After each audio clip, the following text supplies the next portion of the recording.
சிற்றம்பலம் கெத்தல நீரை கனி அப்பம் ஓடவள் பொறி கப்பிய கரி மோகன் அடிபேணி கற்றிடும் அடி அவர் புத்தியில் உரைபவர் கற்பகமன வினை கடிதே மத்தமும் மதியமும் வைத்திடும் மரண் மகன் மற்பொரு தீரள் போய மத யானை மத்தள வைரனை உத்தவி புதல்வன் மட்டவில் மலர் கொடு பணிவேனை தமிழடைவினை முற்படுகிறிதனில் முற்படை எழுதிய முதல்வோனே முப்புறம் எரி செய்த அச்சுவன் உரை ரதம் அச்சது கொடி செய்த அதிதீராத்து எரது கொடு சுக்கிர மணிபடும் அப்புணம் அதனிடைவமாகி அக்குற மகளுடன் அச்சிறு முருகனை அக்கணமணவருள் பெருமா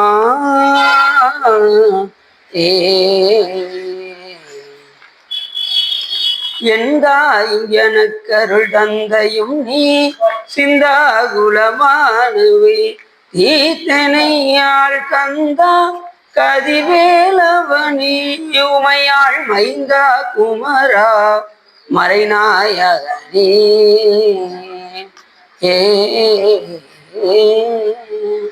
ஒளிர்கோன் கொளித்த புகழியர்கோன் கடல் போற்றி ஆளிமிசை கல்மிதப்பில் அணிந்த பேரான் நடை போற்றி வாழி திருநாவுடர் வன்தொண்டர் பதம் போற்றி ஓழி வழி திருவாதூரர் திருத்தாள் போற்றி. எல்லாம் வல்ல சிவகாமிப்பாருடன் ஐயா வல்லல் வைத்தியநாத சுவாமியுடைய பெரும் கருணையினாலே நாம் இன்று திருவாசகத்தில் கீர்த்தி திருவாகல் 61வது வரிகள் சிந்திப்பதற்கு திருவருளும் குருவருளும் அடியாரர்களும் கூட்டினர்.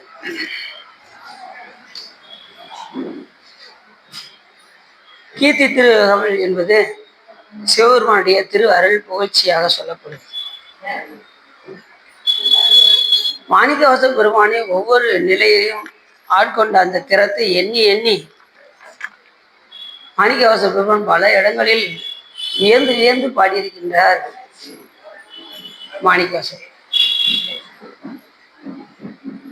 பண் சுமந்த பாடல் பரிசு படைத்தருடும் பெண் சுமந்த பாகத்தன் பெம்மான் பெருந்துரை விண் சுமந்த கீர்த்தி வியன் மண்டலத்து ஈசன் கண் சுமந்த நெற்றி கடவுள் களிமதுரை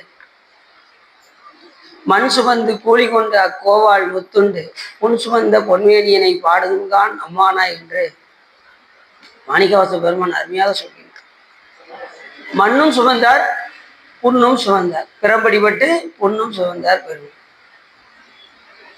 பண்ணோடு பாட்டுன்னா சாமி என்ன கொடுப்பாருன்னு அவருக்கே தெரியாது, அந்த அளவுக்கு கொடுத்துக்கிட்டே இருப்பார். பண்ணோடு பாடினார்.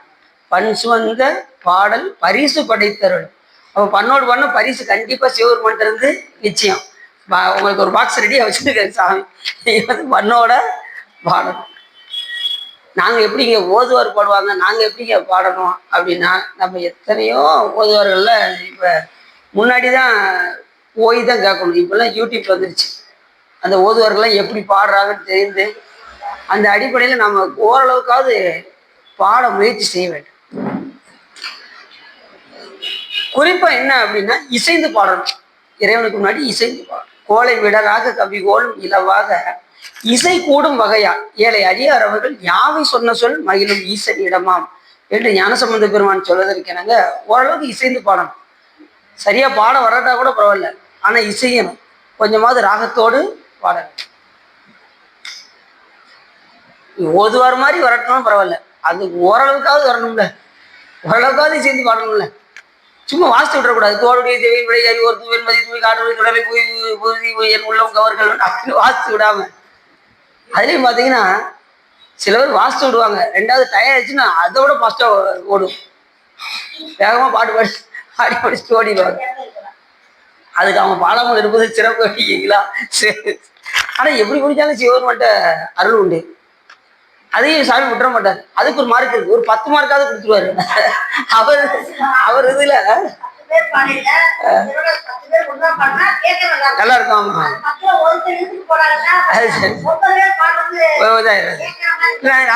தனியா பாடும்போது அதுக்காச்சும் தனியா பாடும்போது நாம ஓரளவுக்கு இசைந்து பாடணும். கோலை மிடராக, எனக்கு தொண்டை கொஞ்சம் சரியில்லாம இருக்கு, கோலை மிடராக கவி எனக்கு சரியா பாட வராதுங்க, கவிகோளும் இலவாக இசை கூடும் வகையால் ஏழை அடியாரவர்கள் ஓரளவுக்காவது இசைந்து பாடணும்.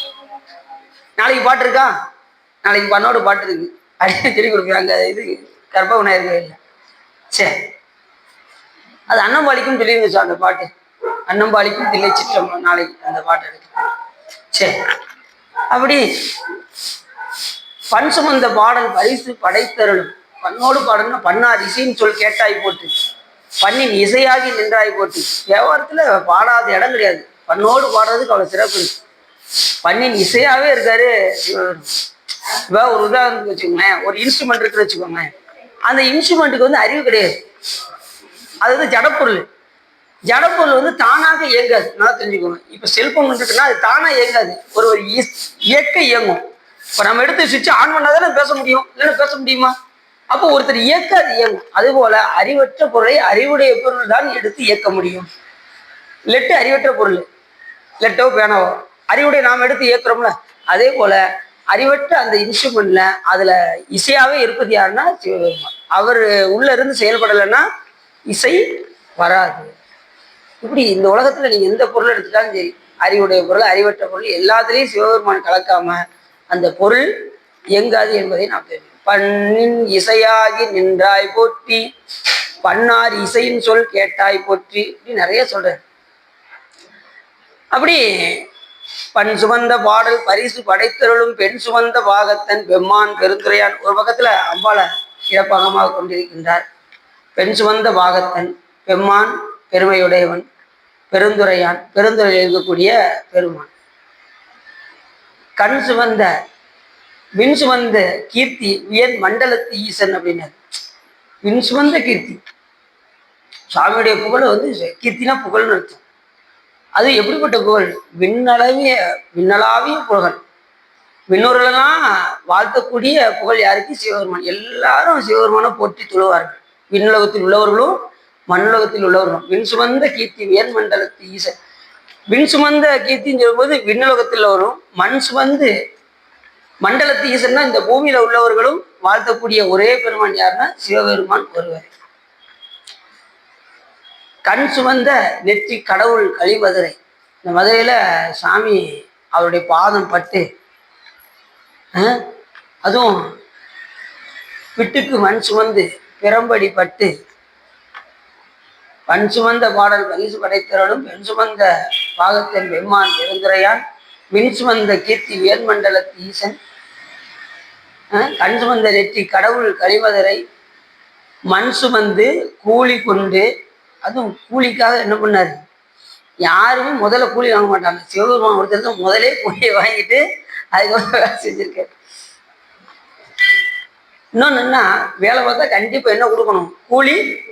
நம்மளால என்னது வச்சுவாங்க, உங்களுக்கு நாளைக்கு தரேனே, வேலை முடிஞ்சிடும், அவரு பார்த்துட்டு போயிடுவாரு. நம்மளால இழுத்து அவனை என்ன பாடுபடுத்தினா அவனை இழுத்தடிச்சு அவனுக்கு கொடுக்காம நான் விட மாட்டேன் அப்படின்னு எது சிவ பையன் குடும்ப அளவுக்கு நம்ம அப்படி செய்யக்கூடாது. வேலை பார்த்தாச்சுன்னா கண்டிப்பா கூலி கொடுத்தே ஆகும். ஏன்னா சாமியே அதுக்கு மண் சுமந்து கூலி கொண்டு அக்கோவால். அக்கோவால்னா யாரு? அந்த அரசனால் பிறம்படிப்பட்டு. அக்கோன்னா அரசன் அர்த்தம். அக்கோவால் மொத்துண்டு புன் சுமந்த பொன்மேனியரை பாடுதுந்தான் அம்மானாய். மண் சுமந்து புண்ணு சுமந்தாரு சாமி. எவ்வளவு பெரிய கருணாமூர்த்தி! எதுக்காக புன் சுமந்தாரு? மாணிக்க வாசக பெருமானை ஆட்கொள்வதற்காக புன் சுமந்தாரு, மண் சுமந்தாரு, நிறைய பரியாக்கி கூட்டு வந்தாரு. இப்படி எண்ணில்லாத சிறப்புகள் எல்லாம் மாணிக்க வாசக பெருமானுக்காக சுவாமி செய்தார். என்ன காரணம்? அந்த உயிர் பக்குவமுடைய உயிர் என்ற காரணத்தினால அவரை ஆட்கொள்வதற்காக இவர் இந்த மதுரையிலிருந்து தொண்டி மாநகரத்துக்கு கிட்டத்தட்ட ஒரு 100 கிலோமீட்டர் குதிரை வாங்க போறதுக்கு. கைலாயம் எத்தனை கிலோமீட்டர் இருக்கு? அங்கிருந்து சிவபெருமான் வந்து நடுவுல ஊடால வந்து நிற்கிறார் திருப்பெருந்துறையில இருந்து. எதுக்காக? வழியை வந்து ஆட்கொள்வதற்கு.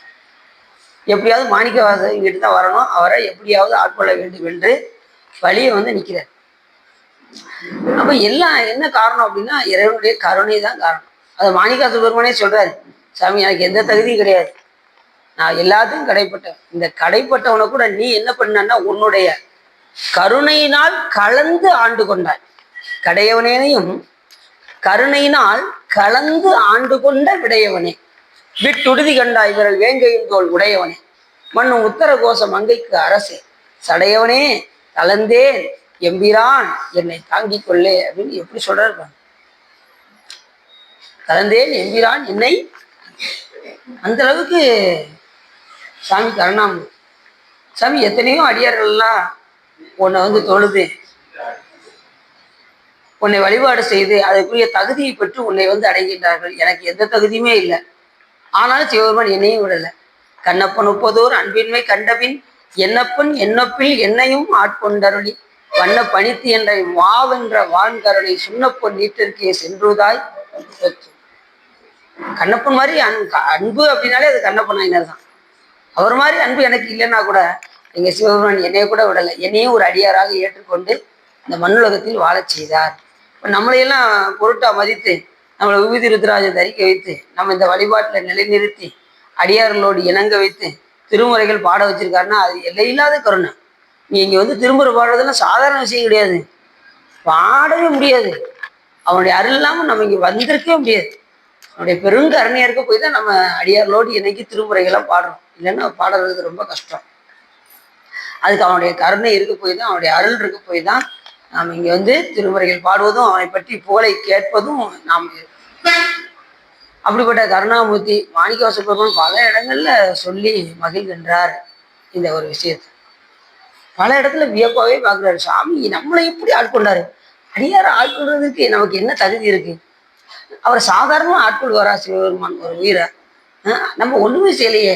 நம்ம ஆடுகின்றலை கூத்துடையான் கலருக்கு அன்பிலை பாடுகின்றலை பதைப்பதும் செய்கிலை பனிமலர் சூடுகின்றதில்லை சூட்டுகின்றதும் இல்லை. இப்படி ஒரு பணியும் நான் செய்யாம இருக்கேன், எப்படி சிவபெருமான் என்னை அடியாராக ஏற்றுக்கொண்டார்?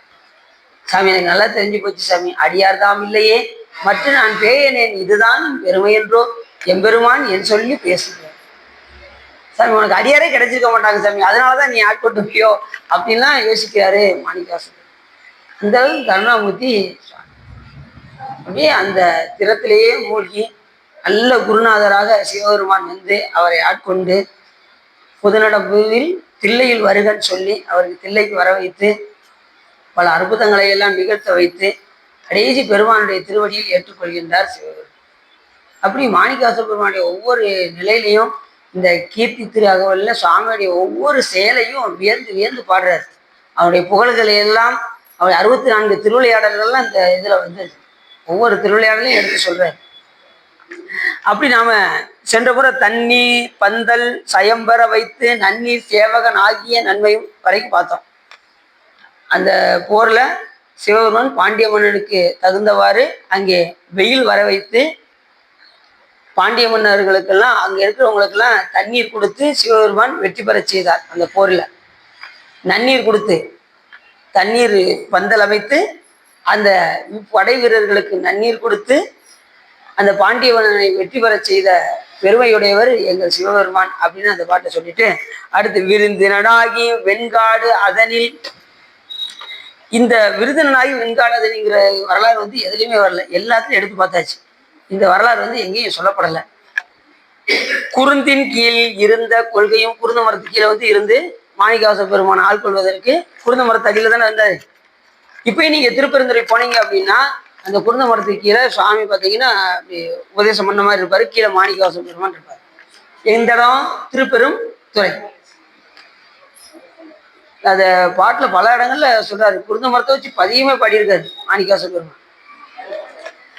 பக்தியால் நினைந்து பரவுவாதவனுக்கு பரகதி கொடுத்தல் செய்யும் சித்தனே திருப்பெருந்துறை உரையில் குருந்த மேவிய சீர் அத்தனை உன்னை ஆதரித்தழைத்தால் அதந்துவே என்று அருளாயங்கிறார்கள் அந்த பாட்டுல. குருந்த மேவிய சீர்னே சொல்றாரு. இந்த குருந்த மரத்தை பத்தி இந்த பதியமுள்ள பாடியிருப்பாரு மாணிக்கவாசகர். இந்த மரத்துக்கு அவ்வளவு சிறப்பு. குருந்த மரத்துல இருந்து ஒவ்வொரு இடத்துலையும் ஒரு தலை விருட்சம்னு ஒண்ணு இருக்கும். ஒரு திருக்கோயில்ல நீங்க போயிட்டீங்கன்னா அந்த தலை விருட்சம் ரொம்ப முக்கியமானது. இப்ப நம்ம வைத்தியநாத சுவாமிகளை எது தலை விருட்சம் சொன்னாங்க பார்ப்போம். ரொம்ப சந்தோஷமா இருக்கு. எல்லாரும் இது தெரியாத வன்னி மரம். அந்த 21 பத்திரத்துல இறைவனை அர்ச்சிப்பதற்கு 21 பத்திரம் ரொம்ப முக்கியமானது.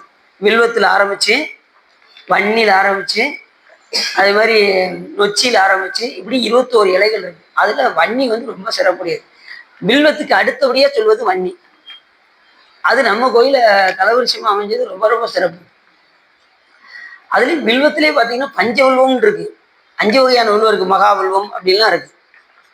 அதுல வன்னி வந்து ரொம்ப சிறப்புடையது. வன்னி அது மாதிரி இந்த குருந்த மரம் சொன்னாங்க பார்த்தீங்களா, குருந்த மரம் அதனுடைய இலைகள், அது மாதிரி மகிழ மரம். மகிழ மரத்தினுடைய பூக்கள்லாம் அவ்வளோ பொடியே இருக்கும். மகிழ மரத்துல நீங்க நம்ம கோயில கூட இருக்கு, நீங்க பாத்தீங்கன்னா தெரியும்.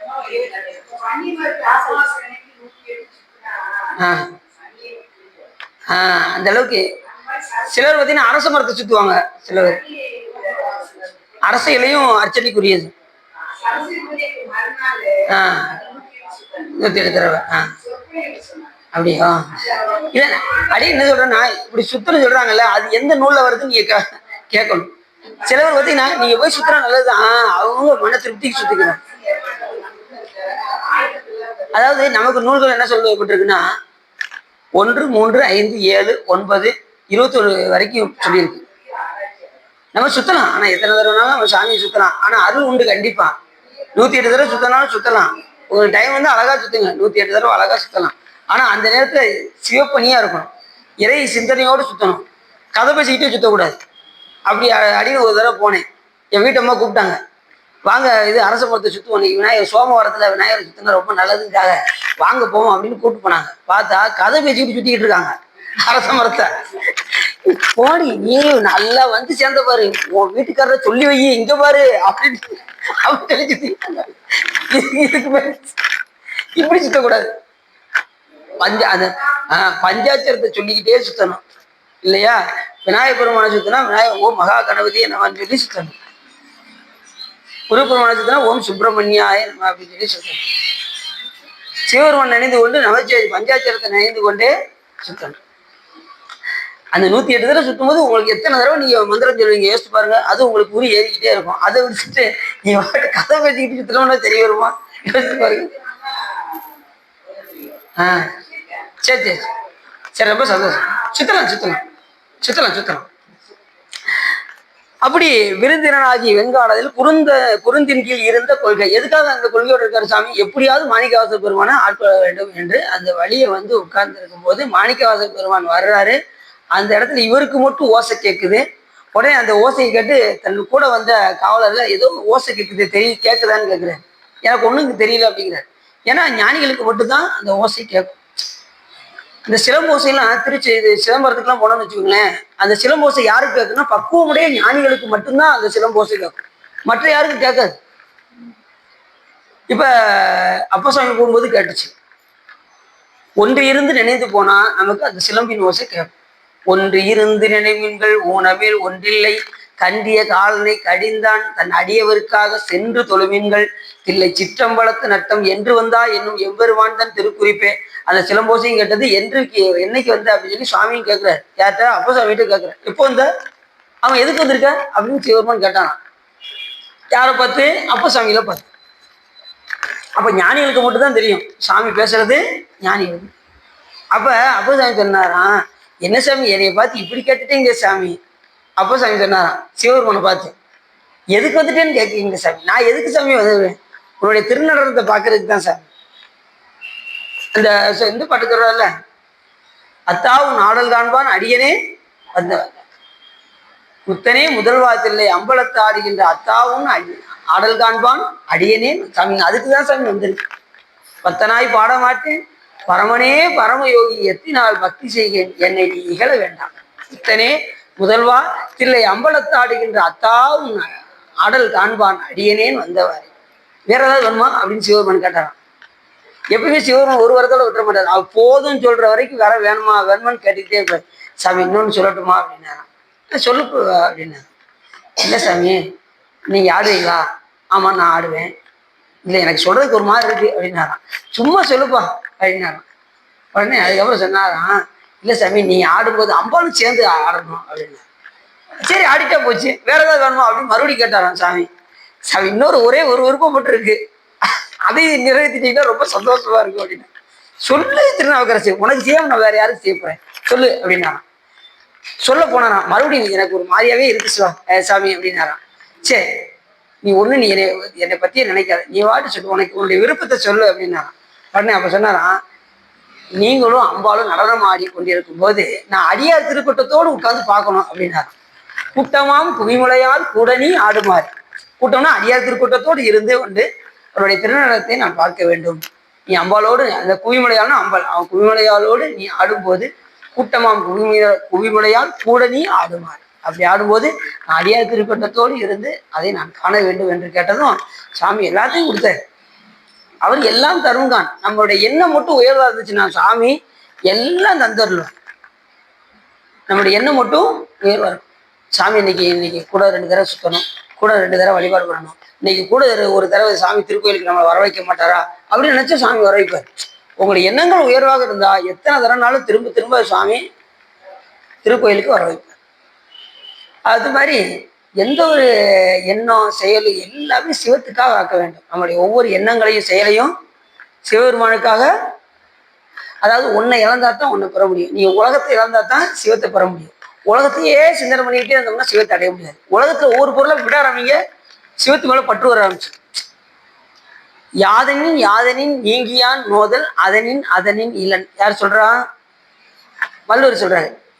எந்த ஒரு பொருள்ல இருந்து நீங்க நீங்கிறீங்களோ, இது வேண்டாம்னு நீங்கிறீங்களோ, அந்த பொருள்னால உங்களுக்கு துன்பம் இல்லை. ஐஸ்கிரீம்ல இருந்து நீங்க நீங்கிட்டா உங்களுக்கு துன்பம் இல்லை, தொண்டை பாதுகாப்பு. ஐஸ்கிரீம்ல இருந்து நீங்கிச்சுன்னா தொண்டை பத்திரமா இருக்கும். இப்படி ஒவ்வொரு பொருள்ல இருந்து நீங்க நீங்கிட்டீங்கன்னா உங்களுக்கு எல்லாமே பத்திரமா இருக்கும். எல்லாம் வேணும்னு போனீங்கன்னா ஒண்ணா கலரும். சிலர் பார்த்தீங்கன்னா இந்த எலும்பை கடின்னு கடிச்சு ஞாயிற்றுக்கிழமை ஆயிடுச்சுன்னா மஞ்சள் பையை தூக்கிட்டு போய் இதை வாங்கி சாப்பிட்டு பூரா பல்ல பூரா எடுத்துருவாங்க. அந்த மாதிரிலாம் இருக்குல்ல. அது மேல விருப்பம் கொண்டு அதெல்லாம் செய்யறதுனால எல்லாமே போயிடும்.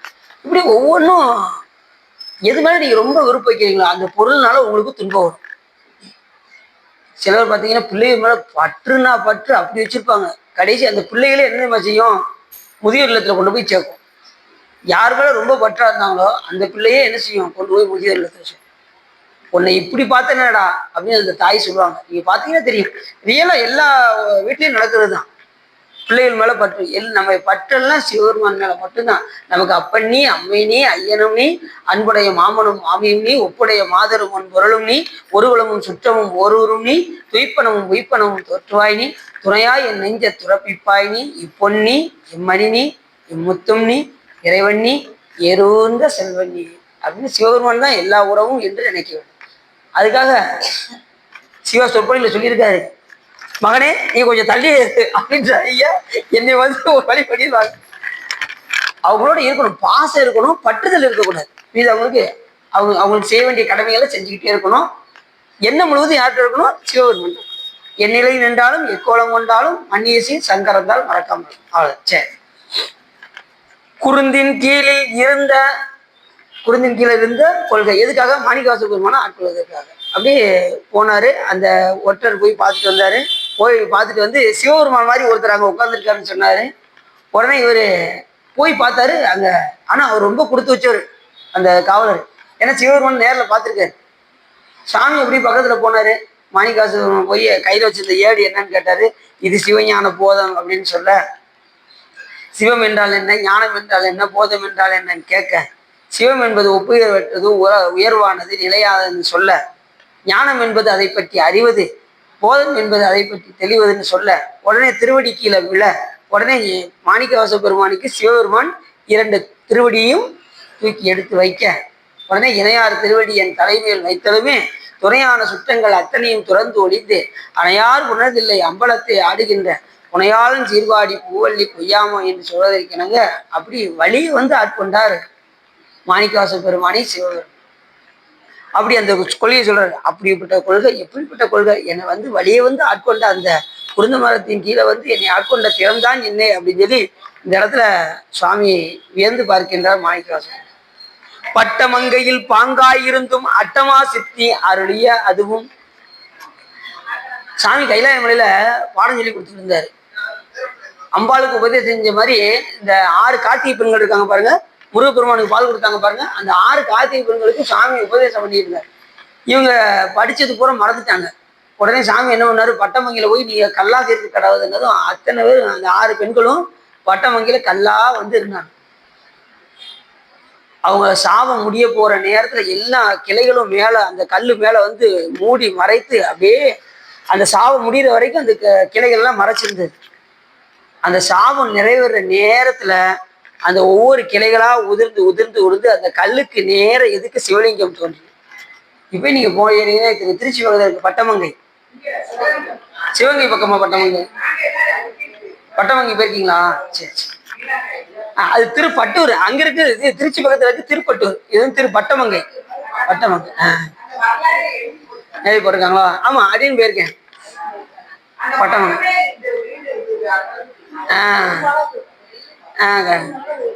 சூப்பரா இருக்கும். ஏன்னா அந்த அளவுக்கு அந்த சாமம் விமோச்சனம் ஆகும்போது எதுக்கு சிவலிங்கம் தோன்றியது, உடனே அந்த 6 கார்த்திகை பெண்களும் உருமாறினார். கல்லிலிருந்து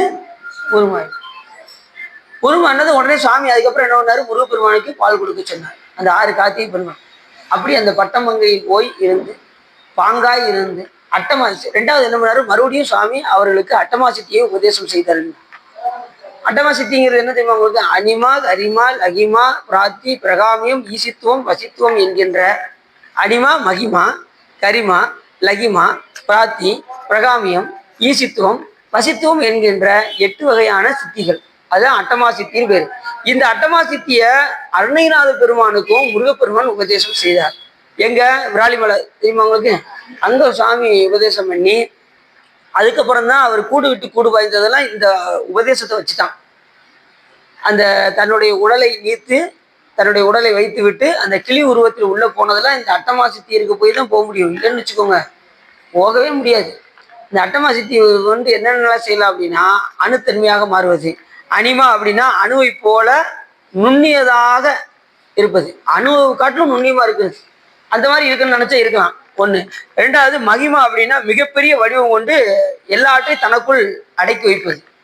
பெரிய உருவமாக இருந்து தனக்குள் அடக்கி வைப்பது. அடுத்து லகிமா என்பது மலை போன்ற வடிவம் கொண்டு கனமா இருப்பது, உடம்ப கனமாக்குறது. அடுத்து வந்து கரிமா அப்படின்னா அணுவை போன்று சிறிய வடிவம் கொண்டு இருத்தல், அணுத்தன்மையாக மாறுவது. பிராத்தி என்பது எல்லா உலகங்களுக்கும் நினைச்ச இடத்துல போய் சென்று வருவது. அப்படி போயிட்டு வரலாம்.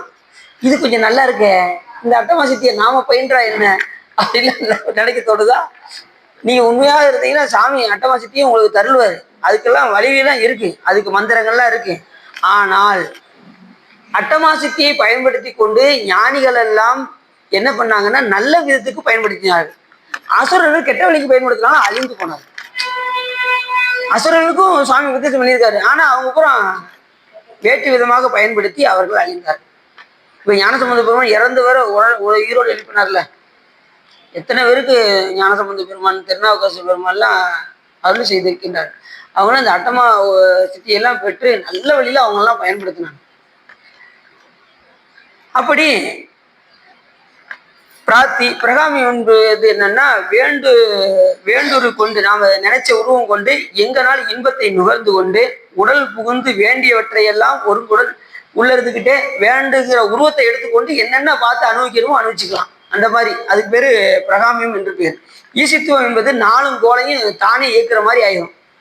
4 கோளையும் நம்மளே இயக்குனா இயக்கலாம். அந்த அளவுக்கு வலிமை கிடைச்சிடும். எதுக்கு? இந்த அட்டமாசித்தியை பற்றி 4 கோளையும் 4 வரை இருக்கு, கோள் வரை இருக்காங்க. ஆமா பதியத்துல பாடுறாரு, ஞாயிறு திங்கள் செவ்வாய் புதன் வியாழன் வெள்ளி சனி பாம்பு 2 உடனே ஆசரு நல்ல நல்ல அவை நல்ல நல்ல அடியாரவர்க்கு தானொரு கோளும் 4 வந்து அடியாரை வந்து நலியாத வண்ணம் முறைசை ஆன சொல் மாலை ஓதும் அடியார்கள் வானில் அரசாளுவர் ஆணை நம்மது அப்படி. அதனால அதை இயக்கக்கூடிய ஆற்றலும் கிடைக்கும். வசித்துவம் என்பது இந்த உலகத்தையும் உடம்பு உயிரையும் தன் வசப்படுத்துவது. ஒரு உயிரை தன் வசப்படுத்தனா படுத்திடலாம். இந்த அட்டமாசித்தி இருந்துச்சுன்னா நம்ம நினைச்ச இடத்துக்கு அந்த ஒரு உயிரை அப்படியே வசப்படுத்தி கொள்ளும்.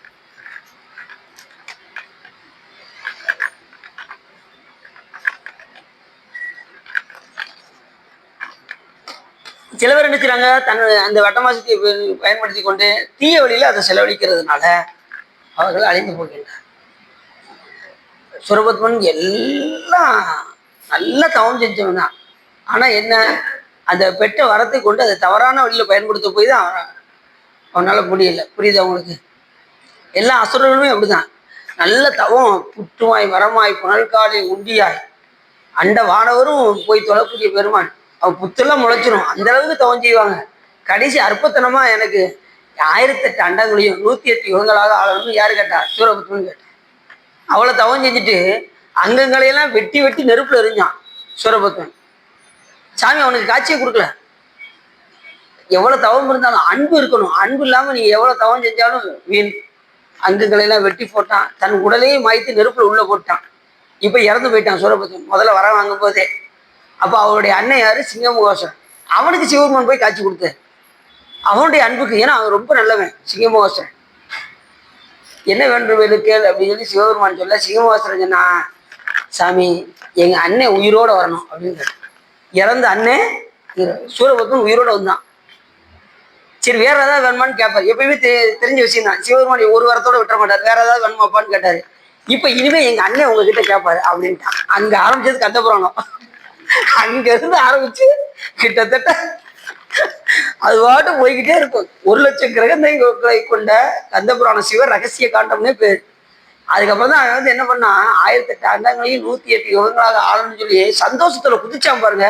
அந்த நேரத்துல சிவபெருமான் சொன்னா அவன் மறந்துட்டான். என்னுடைய சக்தியால் உன்னை அழிக்க முடியுங்கிறத அவன் கேட்கல. அதுல அவன் பாட்டு துள்ளி குதிக்க ஆரம்பிச்சிட்டான். அதுக்கப்புறம் தான் சாமி முருகரா போய் அவனை சேவலும் மயிலுமாக ஆக்கி. எப்பவுமே கொஞ்சம் சந்தோஷம் வந்துச்சுன்னு வச்சுக்கோங்களேன், நமக்கு கையும் ஓடாது காலும் ஓடாது.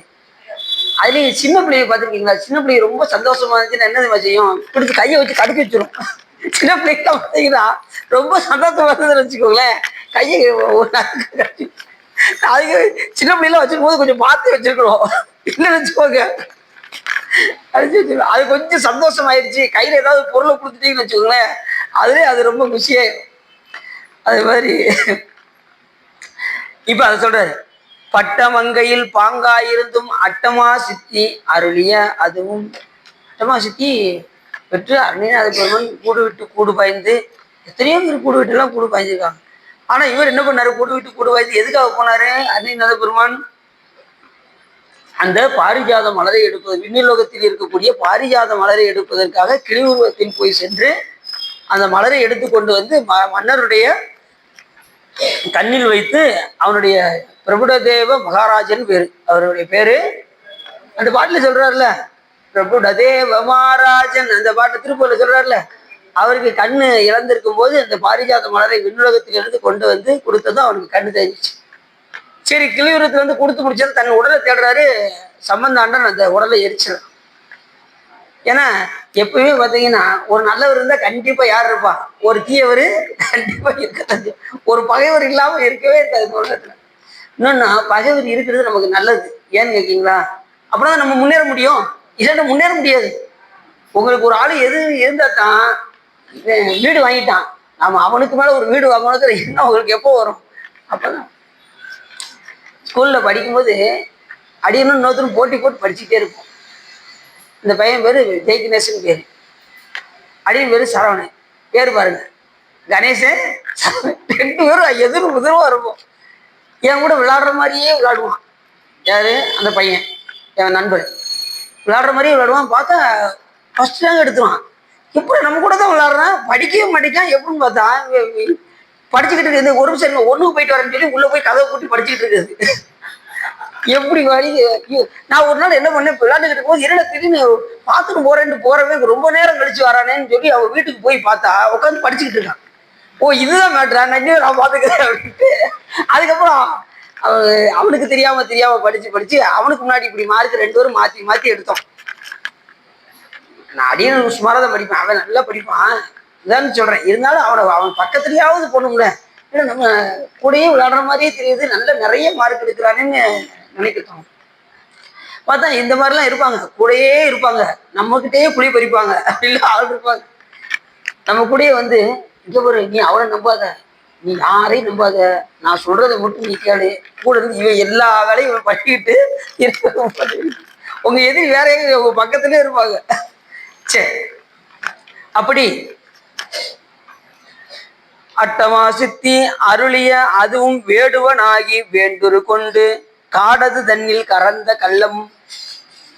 இந்த வேண்டுரு கொண்டுங்கிறது என்னன்னா, வேடுவனாக வந்து வேண்டுரு கொண்டுங்கிறது ஒரு திருவிளையாடல். இது என்ன மாதிரி திருவிளையாடல் அப்படின்னா, வேடுவனாகி வேண்டுரு கொண்டு ராஜேந்திர சோழன், அதாவது சோழனை மடுவில் வீழ்த்திய படலன்னு ஒரு படலம் இருக்கு. அந்த படலத்தை வந்து ராஜேந்திர பாண்டியனுடைய வழித்தோன்றலாக சுந்தரேச பாத சேகர பாண்டியன் ஒரு மன்னர் இருந்தார். அவர் சொக்கநாத பெருமான் மேல மிகுந்த பற்று கொண்டு இருந்தார்.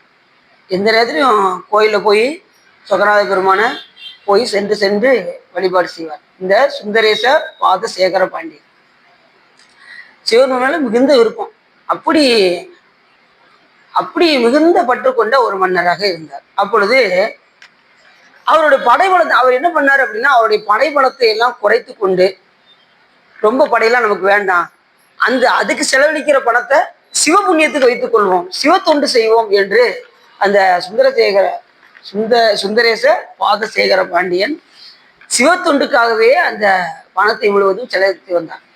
இந்த செய்தியை எதிர் நாட்டு உள்ளவர் அந்த சோழ மன்னன் இதை அறிந்தார். அப்ப படம் சிறுசா இருக்கு, அப்போ போய் என்ன செஞ்சிடலாம், வீழ்த்தி எப்படியாவது நாட்டை கைப்பற்றலாம் என்று அவன் நினைத்தான் சோழ மன்னன்.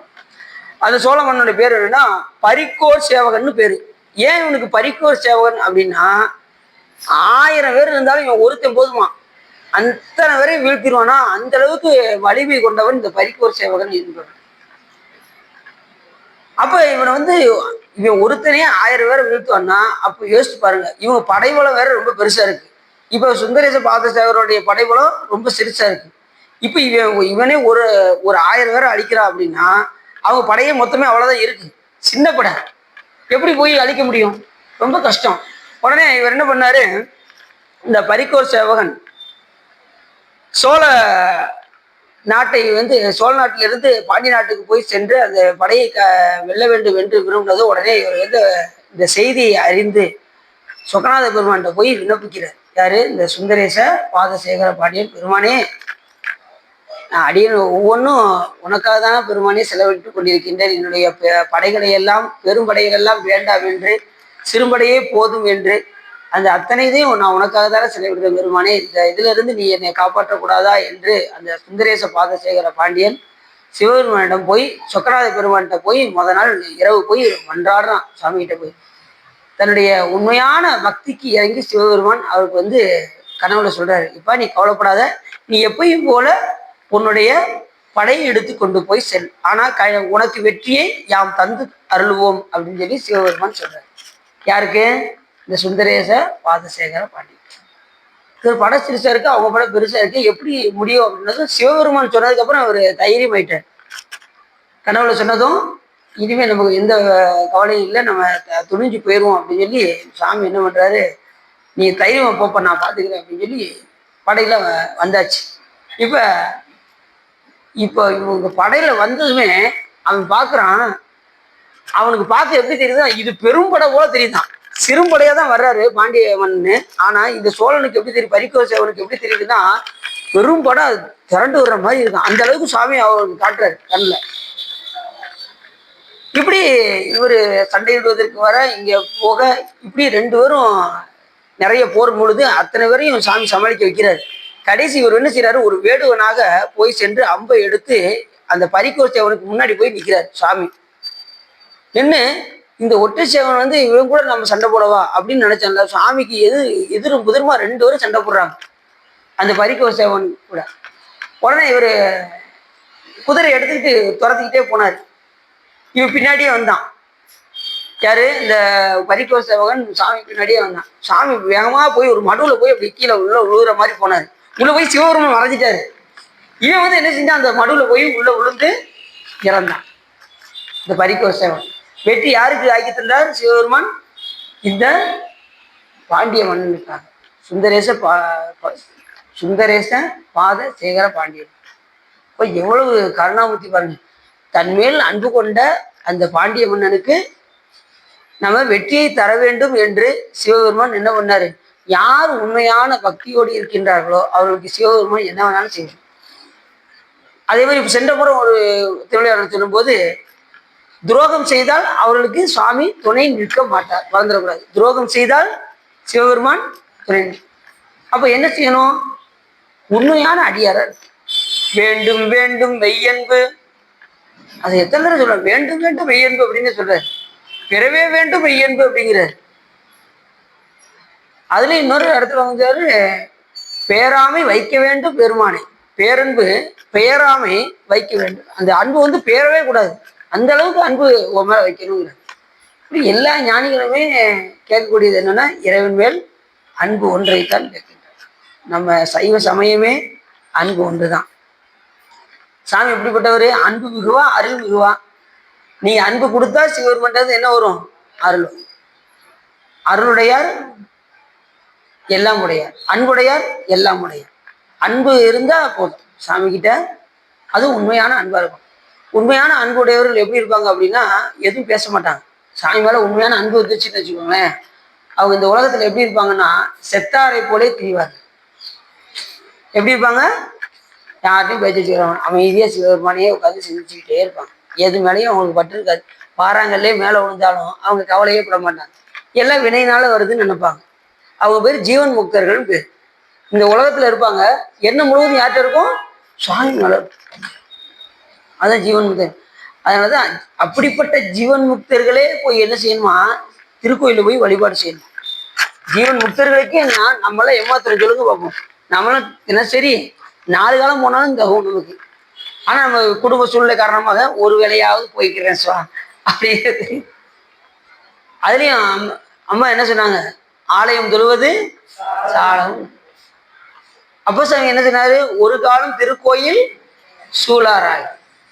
அதுலயும் அப்பசாமி இன்னொன்னு என்ன சொன்னாரு? நித்தலும் எம்பிரானுடைய கோயில் புக்கு புலர்வதன் முன் அழகிட்டு மெழுக்கு விட்டு பூமாலை புனைந்தேற்றி தலையார கும்பிட்டு கூத்தும் ஆடி சங்கரா செயசெய்ய போற்று என்றும் அலைபுணர்ச்சியை செஞ்சடை ஆதி என்றும் ஆரூரா என்றென்றே அலரான். எப்படி சொல்றாரு பாருங்க. அந்த அளவுக்கு சாமி மேல அன்பு அன்பு அன்பு பெறவே வேண்டும். மெய் அன்பு.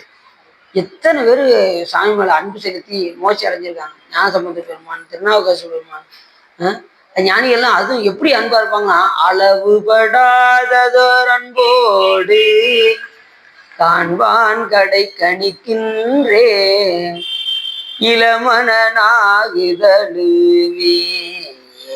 வருவன கண்டே கண்டேன் அவர் திருப்பாதம் கண்டறியாதன கண்டே.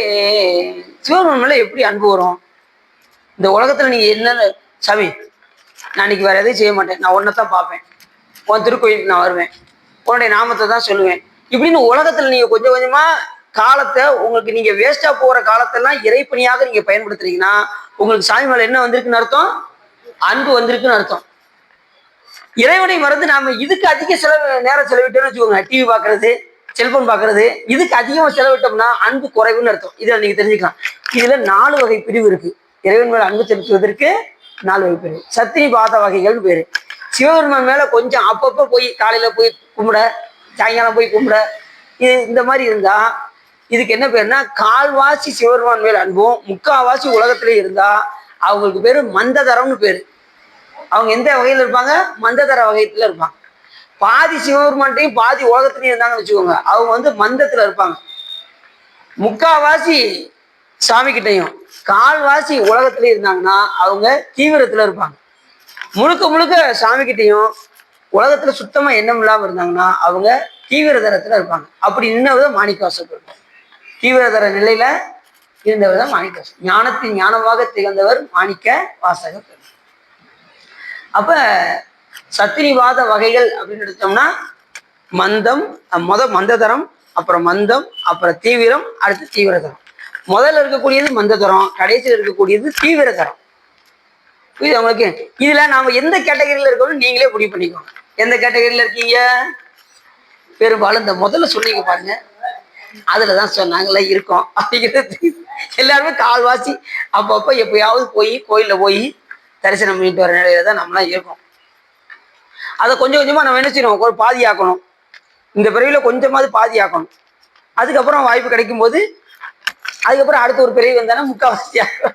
இல்ல இந்த பிறவில உங்களுக்கு வந்துச்சுன்னா பிரச்சனையே இல்லை. முழுக்க முழுக்க சாமிகிட்ட தான் என்ன இருக்கு, எனக்கு உலகத்து மேல பற்றே இல்லை, அதுக்கு அடியாரோடு இருந்தா வந்துடும். அடியார் திருக்கூட்டத்திலே இருந்தீங்கன்னா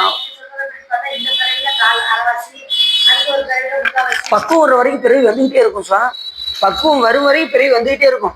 எண்ணில்லாத பிறவி வரும். ஏற்கனவே எண்ணில்லாத பிறவி வந்து சிவபூஜை பண்ணிட்டு உடனே பிறவிலாம் வந்துடாது. அதுலயும் பக்குவம் வரணும். சிவபூஜை பண்ணாலும் பிற உயிரினத்துல இறக்கம் இருக்கணும், எல்லாமே இருக்கணும். பொய் சொல்லக்கூடாது, உண்மையா இருக்கணும், எவ்வளவோ இருக்கு. இப்ப இவரு விடாம பூஜை பண்ணிக்கிட்டு இருந்தாரு. யாரு? அர்ஜுனர் வந்து மகன் இறந்த அன்னைக்கு கூட பூஜை விடல. யாரு? அர்ஜுனர். ஆனா மறுபடியும் கண்ணப்பனாரை வந்து அதுக்கப்புறம் சுவாமி ஆட் பண்ணார். ஒவ்வொருத்தவங்களும் பார்த்தீங்க அதே மாதிரி சிலந்தியா இருக்கும்போது அது பூஜை பண்ணது. மறுபுறையிலையும் கோச்சங்களை சொல்லலாம் வர்றாரு. அது மாதிரி யானை பூஜை பண்ணது. இப்படி எல்லாம் முப்பிரையிலும் எடுத்து பார்த்தீங்கன்னா அவங்க பூஜை செஞ்சவங்களும் பிறந்திருப்பாங்க. ஆனா பூஜையை வந்து உரைப்பாக செய்து யாருக்கு தீங்கு நேராத ஒண்ணு இருந்தா எடுத்த பிறவிலே பேர் தான் பூஜை செய்யறவங்க. இப்ப அந்தகாசுரன் பூஜை பண்ணான், நல்ல பூஜை பண்ணுவான். அவன மாதிரி யாரும் பண்ண முடியாது. நல்லா பூஜை பண்ணான். ஆனா என்ன பண்ணா? தேவர்கள் போய் துன்பம் இழைச்சான். சிவ பூஜை பண்றவங்க மற்றவங்க துன்பம் இழைக்கலாமா? பண்ணக்கூடாது. ஆனா அந்த காரியத்தை பண்ணதுனால சாமி அவனை சூழாயத்துல அப்படி குத்தி தூக்கி நிப்பாட்டிட்டாரு. அவன் செய்த தீவினைக்கு. அதுக்கப்புறம் அவன் செஞ்ச சிவ பூஜைக்கு சாமி மோட்சத்தை கொடுத்தாரு. முதல் துன்பத்தை அனுப்பிச்சு முடிச்ச அடுத்த நிமிஷமே அவன் செய்த சிவ பூஜைக்கு மோட்சத்தை. எல்லாத்துக்கும் பலன் உண்டு. புரியுதா சார் உங்களுக்கு? அப்ப நம்ம இப்ப எந்த கேட்டகரியில இருக்கோம்? ஃபர்ஸ்ட் கேட்டகரி தான் சார். இது கொஞ்சம் கொஞ்சமா நம்ம கூட்ட பார்க்கணும். வேற ஒன்று இந்த பிறவில எப்படியாவது சாமி மேல இந்த உலகத்துல இருந்து கொஞ்சம் கொஞ்சமா நீங்கி நீங்கி நீங்கி நீங்கி சாமி மேல அனுபவம் செலுத்தணும். அவ்வளவுதான். சரி, இந்த நேரத்துல சும்மா தானே உட்காந்துருக்கோம். மற்றவங்களை நினைக்கிறது காரணம் சாமி நினைப்பவேன் அப்படின்னு நம்ம காலத்தை கொஞ்சம் கொஞ்சமா இறைவனுக்காக எடுக்கணும். வழிபாட்டுல இறைவனுக்காக காலத்தை ஒதுக்கணும். ஏன்னா கடைசி அதுதான் கூட வரும். மற்ற எதுவும் கூட வராது. மனைவி மக்கள் கூட வரமாட்டாங்க. சொந்த பந்தம் கூட வராது.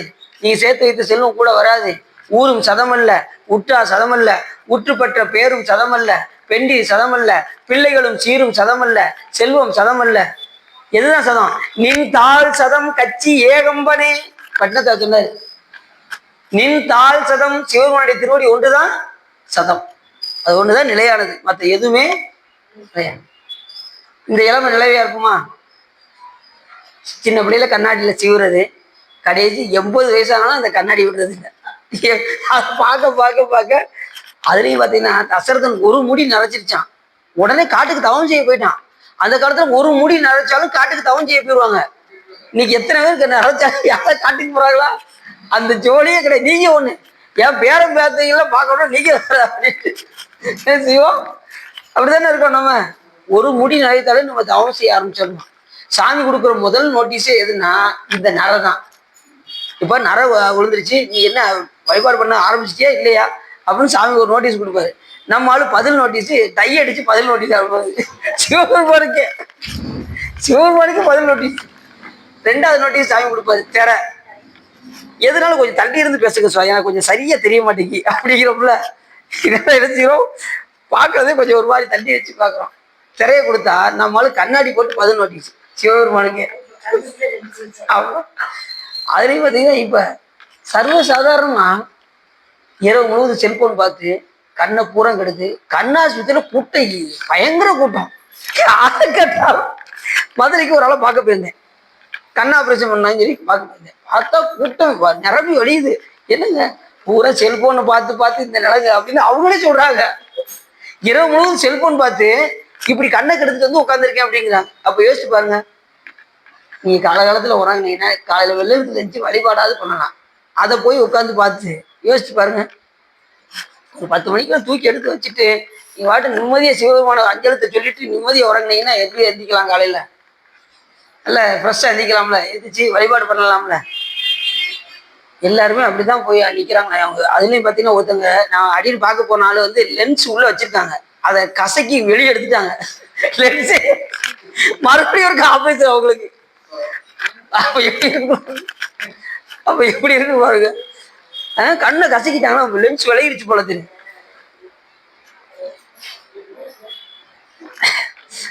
எப்படி இருக்கு அப்படிலாம் இருக்காங்க. இருந்தாலும் நம்ம அவங்களுக்கு கொஞ்சம் பாவமா தான் இருக்கு. இருந்தாலும் கண்ணை கெடுத்து கொள்ளாம நம்ம பார்த்துக்கலாம். அவ்வளவுதான். திரை வரத்தான் செய்யும், யாரும் மறுக்க முடியாது. நரை வரும், திரை வரும், அதுக்கப்புறம் மூப்பு வந்துடும், முதுமை வந்துடும், அதுக்கப்புறம் இறப்பு வந்துடும். யாரும் தருது. இறப்பு வரும்போது மிஸ்டர் யமன் வெயிட். தேவர படத்துல சொற்பொழில் நடந்துட்டு இருக்கு. ஒரு 5 நிமிஷம் கேட்டு வந்துடுற இருங்க அப்படின்னு சொன்னா கேட்பான். கட்டையை பிடிச்சி முதல்ல அடி, அதுக்கப்புறம் தான் பேச்சு.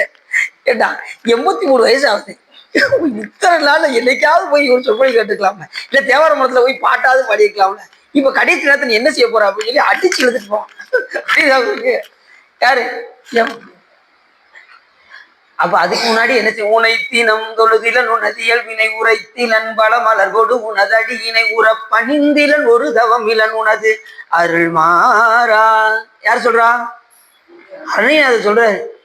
உனைத்தினம் தொழுதிலன் உனது இயல்பினை உரைத்திலன் பல மலர்கொடு உனது அடியினை உற பணிந்திலன் ஒரு தவம் இலன் உனது அருள் மாறா உலத்தில் அன்பினர் உறைவிடம் அறிகிறன் விருப்பொடு உன் சீரமும் வளம் வருகிறன் ஓப்புடன் உன் புகழ் துதி செய்ய விளைகிறன் மலை போல கனைத்தெடும் மகன் அதுவிடம் மிசைவரு கருத்த வெஞ்சினர் மரணிதர் உலகினர் கதைத்தடந்தரி கயிறோடு கதை கொடு ஒருபோதே அப்படின்னு யார் சொல்றான்? அறிஞர். கரு கருன்னு வருவாராம். யாரு? அந்த கரு வாகனத்துல வருவாரு. என்ன வாகனம்? அருமை வாகனம். அந்த அருமை வாகனத்துல இவர் வருவாரு.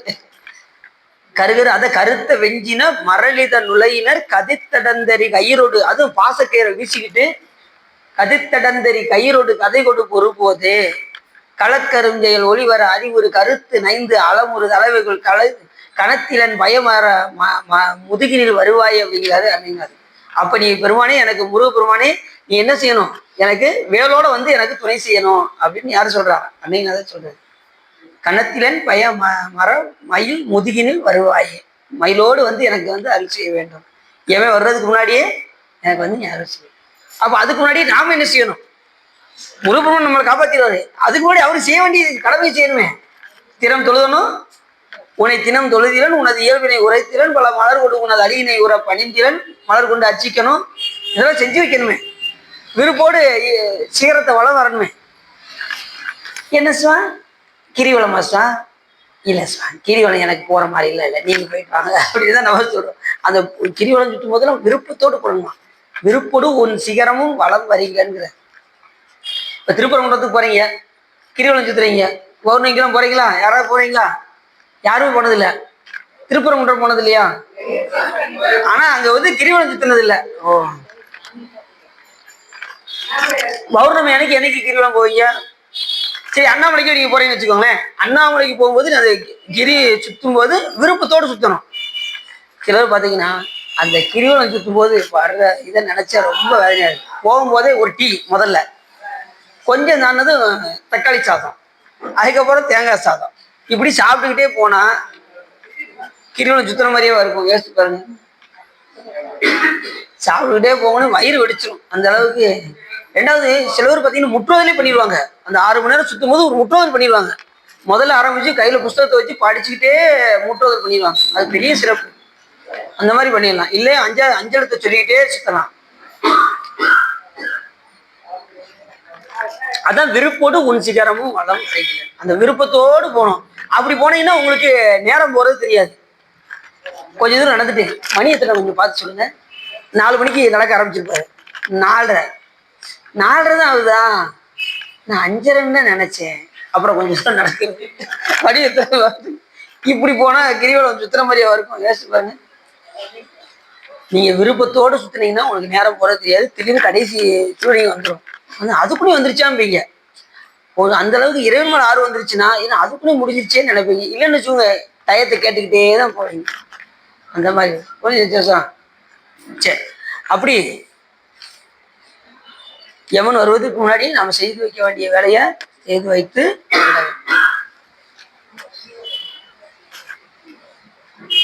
அப்படி இந்த மன்னருக்காக சாமி, இந்த பாண்டிய மன்னருக்காக போய் அவனை வீழ்த்தி, மடுவில் வீழ்த்தி, அந்த மறுபடியும் அந்த பண வேலத்தை வைத்து என்ன செஞ்சாரு? நிறைய சிவத்தொண்டு செய்வாயாக என்று சிவபெருமான் அருள் கொடுக்க அந்த சுந்தரேச வாத சேகர பாண்டியன் சிவத்தொண்டை தொடர்ந்து செய்து வந்தான் அப்படின்னு அந்த இதுல வருது. சாங் இங்கே அவங்க மகனை சாங்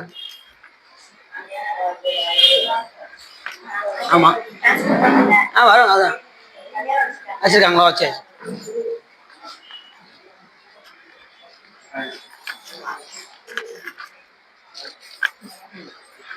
சார் பத்திரிக்கை வந்துருக்கீங்களா?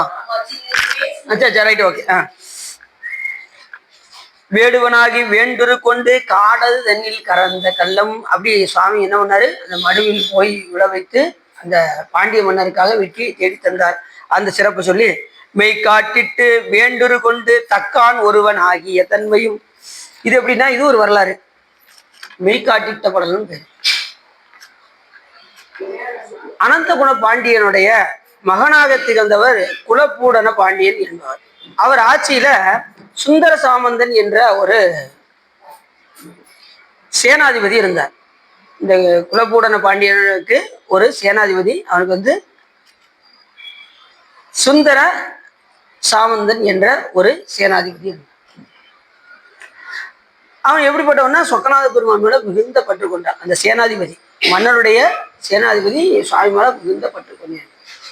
சாமி மேல அன்பு, தினசரி போய் திருக்கோயில் வழிபாடு பண்ண, சிவ தொண்டு செய்ய, இப்படி நிறைய பணி செய்து கொண்டே இருந்தான். நித்திய பணி செய்து கொண்டே இருந்தான். அதுலேயும் முக்கியமாக பார்த்தீங்கன்னா, நாம் இறைவனுக்கு போய் திருக்கோயில் போய் முடிந்த அளவுக்கு என்ன செய்யணுமா, தொண்டு செய்யணும். இப்படி திருக்கோயிலுக்கு போகிறீங்களா, போகும்போது சும்மா போயிட்டு வராமல் ஏதாவது வேஸ்ட் பேப்பர் ஏதாவது இருந்ததுன்னு வச்சுக்கோங்க, அதை எடுத்து கொண்டு போய் சும்மா போயிட்டு வரக்கூடாது. ஏதாவது ஒரு உலாரப்பணி, இல்லை ஒரு மாறு எடுத்து ஏதாவது ஒரு தூக்கம், இல்லைன்னா ஏதாவது ஒற்றை ஏதாவது எடுக்கிறது, போய் ஒரு அட்டண்டன்ஸ் போடுறது மட்டும் இல்லாமல் ஒரு தொண்டையை செஞ்சுட்டு வந்துட்டீங்கன்னு வச்சுக்கோங்க, எழுதும் கீழ்கணக்கு இன்னம்பர் ஈசனே சிவபெருமான் கணக்கு எழுத ஆரம்பிச்சுவார். எதுவரை எழுத மாட்டாரா? நீங்கள் கோயிலுக்கு போனது ஒரு கணக்கு, தொண்டு செய்தது ஒரு கணக்கு, டபுள் மடங்கு நீங்கள் என்ன செஞ்சிடலாம், நீங்கள் அக்கௌண்ட்டை கிரியேட் பண்ணிட்டு வந்துடலாம். அங்கே அக்கௌண்ட் கிரியேட் ஆயிரும். வழிபாடு செய்கிறதுக்கு ஒன்று, தொண்டு செய்கிறதுக்கு ஒன்று. அப்போ ரெண்டு வகையான இது.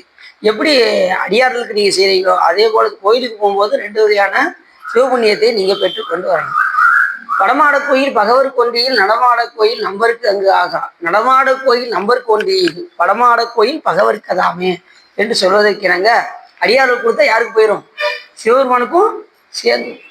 ஆனால் சாமி கொடுத்தா அடியாருக்கு வராது, ஆனால் அடியார்கள் கொடுத்தா சிவபெருமானுக்கும் சேர்ந்து போயிடும். அது இரண்டு வகையான சிவ புண்ணியம். அப்படித்தான் எல்லா அடியார்களும் பார்த்தீங்கன்னா, அடியார்களுக்கு நான் இன்னொன்று மண்ணில் பிறந்த பெரும் பயன் எது என்று கேட்டால் அடியார்களுக்கு அமுது செய்யுது. அதுதான் ரொம்ப ரொம்ப முக்கியம். நீங்க இதை செஞ்சாலே போதும்.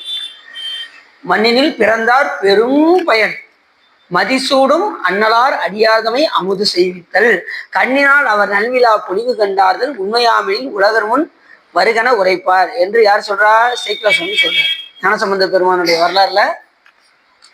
அப்ப மண்ணில் பிறந்த பெரும் பயனா அடியார்களுக்கு அமுது செய்வித்தாலே கூடுமான அளவுக்கு உங்களுடைய பிறவி பயன் முடிந்த மாதிரி தான். ஆனா செய்யணுமே, அதுல தானே விஷயம் இருக்கு. அடியார்களுக்கு செய்ய முன் வரணும். கொஞ்சம் கொஞ்சமா தினசரி எப்படியாவது ஒரு அடியாருக்கு ஏதாவது ஒன்று செய்ய வேண்டும் என்கின்ற விருப்பத்தோட இருக்கும். யோசித்து பார்க்கணும், இன்னைக்கு ஏதாவது அடியாருக்கு செஞ்சிருக்கோமா அப்படின்னு யோசித்து பார்த்து தினசரி ஏதாவது ஒரு அடியாருக்கு ஏதாவது ஒன்று கொடுக்க வேண்டும். சிவபெருமானுடைய அந்த அடியார்களுடைய இலக்கணத்துல பார்த்தீங்கன்னா, அடியார்களுக்கு வேண்டுவன கொடுத்தல் அப்படின்னு ஒரு இலக்கணம் இருக்கு. அடியார்களுக்கு வேண்டுவன கொடுத்தல் ஒரு இது. அதே மாதிரி சிவனடியாரிடத்தில் மட்டுமே உண்ணுதல், மற்ற இடத்துல என்ன செய்யக்கூடாது, சாப்பிடக்கூடாது. அடியார் விட்டுனா நீ என்ன செய்யலாம், தைரியமா போய் சாப்பிடலாம். மற்ற இடத்துல எல்லா இடத்துலையும் போய் என்ன செய்யக்கூடாதான், சாப்பிடலாம். அடியார் இடத்தில் மட்டுமே உண்ணுதல். சிவ புண்ணியங்களை செய்தல், சிவ பூஜை செய்தல், அனுஷ்டானங்கள் செய்தல், சிவபெருமானை புகழ்ந்து பாடுதல், தலையாத்திரை மேற்கொள்ளுதல், சிவ பரிபாலனம் செய்தல், இது பூராமே புறத்திலக்கணம் பேர். அடியார்களுடைய புறத்தி இலக்கணம். அது அப்பசாமி சொல்லும்போது எப்படி சொல்றாரு அப்படின்னா, 10 குலாம் அவர் அடியவர் செய்கைதானே அப்படிங்கிறார். 10 குலாம் அடியவர் செய்கைதான். அது புறத்திலக்கணம் 10, அகத்திலக்கணம் 10ன்னு இருக்கு. அகத்திலக்கணத்துல பாத்தீங்கன்னா எப்படின்னா, சாமி பார்க்கும்போதே விம்மும் மெடரும், கழுத்து தொண்டையை இருக்கும், அப்படியே வேர்க்கும், கண்ணுல இருந்து கண்ணீரா அரும்பும், மயிர்குச்சரியும், இப்படி ஒன்னொன்னா செய்யும் சாமியை பார்க்கும்போது. அந்த அளவுக்கு இறைவன் மேல அன்பு வந்துருச்சுன்னா, ஒரு உண்மையான மெய்யடியார்களுக்கு எப்படி இருக்கும்னா இந்த மாதிரிலாம் வேலை செய்யும். மயிர்குச்சரியும், வெம்மூரும், மெடரும், கண்ணில் கண்ணீர் சொரியும், மயிர்குச்சரியும், இதெல்லாம் நடக்கும். 10 வகையான செயல் செய்யும். அப்படி இறைவன் மேல அன்பு வர வேண்டும். கொஞ்சம் அதுக்கு அடியாரோடு இருந்து நம்ம வழிபாடு செஞ்சாதான் எதுவுமே வருவே தவிர தானாக வரவேதற்கான வாய்ப்பே இல்லை. நீங்க தனியா வீட்டுல இருந்து பாருங்களேன், உங்களுக்கு இறைவன் மேல அன்பு வர்றது ரொம்ப கஷ்டம். நீங்க அடியாரோடு இருந்தீங்கன்னா உங்களை அடியார்கள் என்ன பண்ணுவாங்க தெரியுமா, ஒழுங்கா கோயிலுக்கு வாங்க, திருமுறை பாடுங்க, அந்த ஒரு நெறி வருதா, இல்லைன்னா நெறியே வராது. நீங்க வீட்டுல இருந்தீங்கன்னு வச்சுக்கோங்க, நெறி வராது. இந்த மாதிரி அடியார் திருக்கூட்டம் இருந்தாதான் நாம திங்கட்கிழமை இன்னைக்கு வந்து அகத்திய தேவார திரட்டு பாடணும் எல்லாம் வாங்க அப்படின்னு சிவபுண்ணியத்தை நீங்க பெற முடியும். வீட்டுல இருந்தா பெற முடியாது. இப்ப என்ன படிக்கிறது அப்படின்னு என்ன செய்வோம், அப்படியே புஸ்தகத்தை எடுத்து குளத்துல வச்சுருவோம், அது அப்படியே இருக்கும். நிறைய பேர் பார்த்தீங்கன்னா பன்னீர் திருமுறையை வாங்கி வீட்டில் அப்படியே பூஜை ரூம்ல வச்சிருக்காங்க. எதுக்கு வச்சிருக்காங்கன்னு தெரியல. எடுத்து படிக்கிறதுக்காக தான் வாங்கி வச்சிருக்கோம் பன்னீர் திருமுறை. நீங்க மொத்த திருமுறை வாங்கியிருக்கீங்களா சார்? எல்லாம் வச்சிருக்கீங்க வீட்டில். தினசரி நீங்க ஒரு 5 பதியமாவது என்ன செய்யணும், சாமிக்கு முன்னாடி அந்த பூஜை நேரத்தில் படிச்சுக்கிட்டே இருக்கும், பாடிட்டே இருக்கும். இறைவனை மகிழ்விப்பது எது என்று கேட்டால் பாடல் பாடல் என்பதை மட்டும் நீங்க மறந்துடணும். நாம கொடுக்குற தேங்காய் பழத்துக்காக சாமி அங்கே இல்லை. அவரு ஒரு பாடலாவது என்ன செய்யணும், பாடுறதுக்காக தான் கோயிலுக்கு போகணும். சாமி பார்ப்பாரு, யாராவது ஒரு ஆளாவது பாடுறாங்களான்னு பார்ப்போம்னு பார்ப்பாரு. வர்ற ஆளுக்கு பூரா ஒரு பெரிய லிஸ்ட்டை கொண்டு வந்து, சாமி எனக்கு நீ இதை செஞ்சியா அதை செஞ்சியா அப்படின்னு சாமிக்கிட்டே போய் என்ன செய்யறாங்க, பேரம் பேசிக்கிட்டு இருக்காங்க. அப்படிலாம் இல்லாம இறைவனுடைய அன்பை பெறுவதுக்கு ஒரு திருமுறை பாடலாவது என்ன செய்யணும், சாமிக்கு முன்னாடி போய் இல்லை பதியம் பண்ணினா ரொம்ப சிறப்பு. நம்ம எப்பயுமே போவோம், பதியம் படம் தான் போவோம், திடீர்னு போன் வந்துடும், ரொம்ப முக்கியமான வேலையாகி போச்சே, சரின்னு சாமி முன்னாடி ஒரு பாட்டை மட்டும் பாடிட்டு ஓடி வந்துடும். நம்ம மற்ற நேரம்லாம் வேலை இருக்காது, அது சாமி பக்கத்துல போகும்போதுதான் நமக்கு எல்லா வேலையும். சரி, அப்படி இந்த சொக்கநாத பெருமான் மேலு இந்த சுந்தர சாமந்தன் என்ன செஞ்சா மிகுந்த பற்று கொண்டிருந்தான். அப்பொழுது குலப்போட பாண்டியன் மன்னன் என்ன பண்ணா, சேதிராயன் என்கின்ற ஒரு வேட்டுவனுக்கு தலைவனாக ஒருத்தன் இருந்தான். வேட்டுவ தலைவனாக சேதிராயன் ஒருத்தன் இருந்ததும் இவங்க படைபலம் வந்து ரொம்ப கம்மியா இருந்தது. யாருடைய படைபலம்? இந்த குலப்போடன பாண்டியனுடைய படைபலம் கம்மியா இருந்தது. அப்படி கம்மியா இருக்கும்போது சேனை படை வீரர்கள்லாம் நிறைய வேண்டும், அதுக்காக பணத்தை நிறைய யாருக்கு கொடுத்தான் அப்படின்னா இந்த சுந்தர சாமந்தனுக்கு, சேனாதிபதியா இருக்காரா சுந்தர சாமந்தன், அவருக்கு நிறைய பொருள்கள் எல்லாம் கொடுத்து நீ படை வீரர்களை அழைத்து கொண்டு வா அப்படின்னு சொல்லி அவருக்கு பணத்தை கொடுக்க, இவர் அத்தனையும் என்ன பண்றாரு, சிவபெருமானுடைய சிவ தொண்டுக்காக வைத்துக் கொண்டிருக்கார். அத்தனையும் சாமியுடைய தொண்டுக்காக வைத்து. இப்ப இவன் படைபலத்தை தெரிந்து கொண்டு அந்த எதிரியாக இருக்கக்கூடிய சேதிராயன் படையெடுத்து வருகின்றான். இப்ப படையெடுத்து வர்றான்னு தெரிஞ்சதும் உடனே இப்ப படைவர்கள் இருக்கணும்ல, படைவர்கள் இருக்குன்னு தெரிஞ்சதும் உடனே இந்த குலப்புற பாண்டியன் மன்னன் வந்து தன்னுடைய சேனாதிபதிகிட்ட கேட்கிறான், படைவீரர்கள் எங்க அப்படின்னதும் இவர் முதல் நாள் இரவு போய் சுவாமிகிட்ட போய் மண்டார, பெருமானே படைவர்கள்லாம் இல்லையே, நான் அத்தனை பணத்தையும் நான் தொண்டுக்காக செலவழித்து விட்டேனே, இப்ப நான் படைவர்களுக்காக நான் என்ன பண்ணுவேன்னு சுவாமிகிட்ட போய். அதே மாதிரிதான் மாணிக்கவாச பெருமானுக்கும் சாமி என்ன பண்ணாரு, இவரு குதிரை வாங்குவாருன்னு சொன்ன பணத்தை கொண்டு வந்து சுவாமி பாதத்துல கொண்டு வந்து வச்சாரு. சாமி என்ன பண்ணாரு, அந்த பணத்தை 3 பகுதியாக பிரித்தார். ஒன்று தலைமை அடியாருக்கு ஒன்று ஒரு பங்கு, அதுக்கப்புறம் வறியவர்களுக்கு ஒரு பங்கு, அதுக்கப்புறம் திருக்கோயில் கட்டுவதற்கு ஒரு பங்காக 3 பகுதியாக பிரித்தார். இப்ப நாமளும் இந்த நிலையில தான் வாழணும். நம்ம சேர்த்து வைத்த அந்த பணத்தை கொண்டு 3 பகுதியாக பிரிக்கணும் திருக்கோயில் கட்டுவதற்காக. இப்ப நாங்க அப்படிதான், நாங்க நம்ம சகசிலிங்கேஸ்வரர் கோயில்ல பாத்தீங்கன்னா மாசம் மாசம் நாங்க 100 ரூபா வாங்கி இந்த அரண்படின்னு ஒரு பணி இருக்குவாங்க, அவங்க வசூல் பண்ணி அடின்னு கொடுத்துருவேன். அவங்க மாசம் மாசம் திருக்கோயில் கட்டுறாங்க. எங்கெங்கெல்லாம் சிவன் கோயில், அதாவது சிவாலயம் வந்து எப்படின்னா மண்ணுல இருந்து தோண்டி எடுத்திருப்பாங்க பாத்தீங்களா, அந்த கோயில்ல சுவாமி வந்து வெயிலையும் மழையிலையும்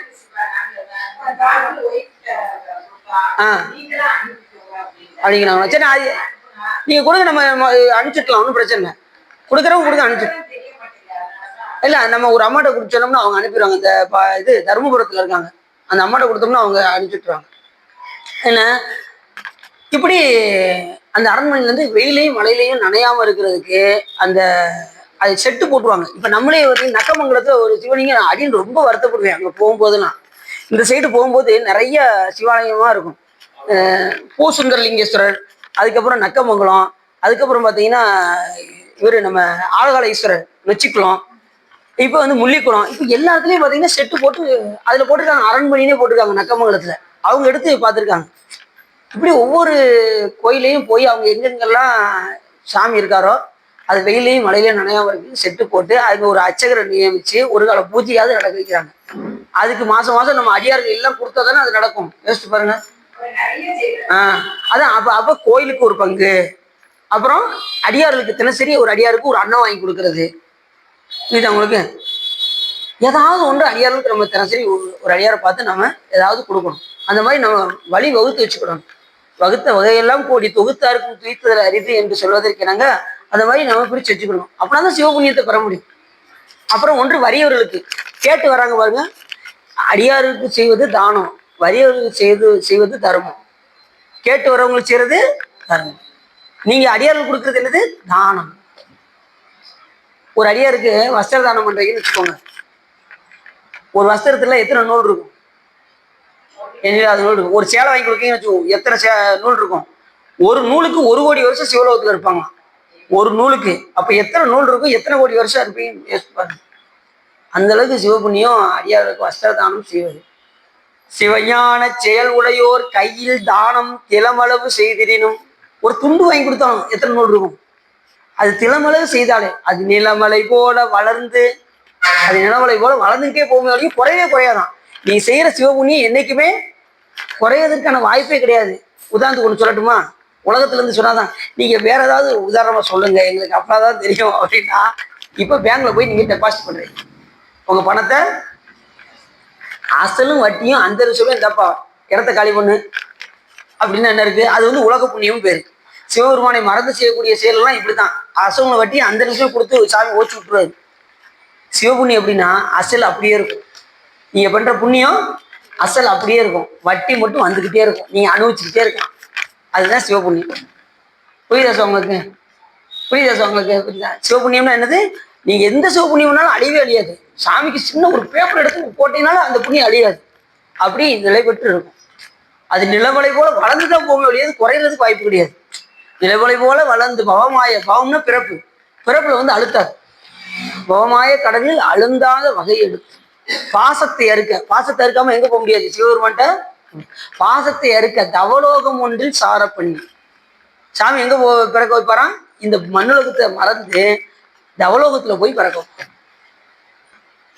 தவலோகம் ஒன்று சார்ந்து, அதாவது பாசத்தை இருக்க தவலோகம் ஒன்றில் சார பண்ணி சரிகிரி யோகம் தன்னில் சாராமே நவமாகும் தத்துவ ஞானத்தை நல்கி நாதனடி கமலங்கள் அணிவிக்கும் தானே அப்படின்னு சிவஞான சித்தியார் என்கின்ற நூல் நமக்கு சொல்லு.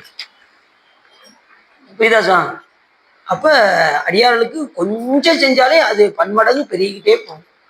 அதனாலதான் சொல்றேன், தினசரி நீங்க பண்ணிக்கிட்டே இருந்தீங்கன்னா ரொம்ப சிறப்பு. நம்மளால ஏண்டது ஒரு முறுக்கு வாங்கி கொடுக்க முடியாதா? பக்கத்து அடியாருக்கு, ஒரு அடியாருக்கு, உங்க வீட்டு பக்கத்துல ஒரு அடியா இருக்காங்கன்னு வச்சுக்கோங்க, இல்ல உங்க வீட்டுல செஞ்ச ஒரு காயை கொண்டு போய் கொடுங்க அவங்களுக்கு, இல்ல சாப்பாடு கொஞ்சம் கொண்டு போய் கொடுங்க, ஏதாவது ஒண்ணு கொடுத்துக்கிட்டே இருக்கணும் அடியார்களுக்கு. நீங்க தூராந்த விளையாட்டுல இல்லாம உங்க பக்கத்துல யாரு இருக்காங்களோ அந்த அடியார்களுக்காவது என்ன செய்யணும் முடிந்த அளவுக்கு. சரி, அது வந்து நமக்கு சிவஞான சித்தியார் என்கின்ற நூல் நமக்கு. அப்படி இந்த சிவத்தொண்டு செய்து வந்தாரா அந்த சுந்தர சாமந்தன். உடனே படைவலுக்கு என்ன செய்யணும்னு சொன்னதும் சாமிகிட்ட மன்றாடுறாரு. அப்ப சாமி சொல்றாரு, இப்ப நீ கவலையப்படாத, நீ போ, படை வீரர் வருவாங்க, நீ கவலைப்படாத அப்படின்னு சொக்கநாத பெருமான் அவருடைய கனவுல சொல்றாரு. அதே மாதிரிதானே மாணிக்கவாச பெருமானுக்கும், நீ கவலைப்படாத, குதிரை ஆவணி மூலத்தன்று வரும் சொல்லு போ அப்படின்ட்டாரு. ஒரு சும்மா அனுப்பல மாணிக்கவாச பெருமான், ஒரு மாணிக்க கல்லை கொடுத்து அனுப்புனார். அதை கொண்டு போய் தான் அவர் கொடுத்ததும் அவருக்கு தைரியம் ஆயிடுச்சு, பரவாயில்ல மாணிக்க கல் இருக்குல்ல அப்படின்னு.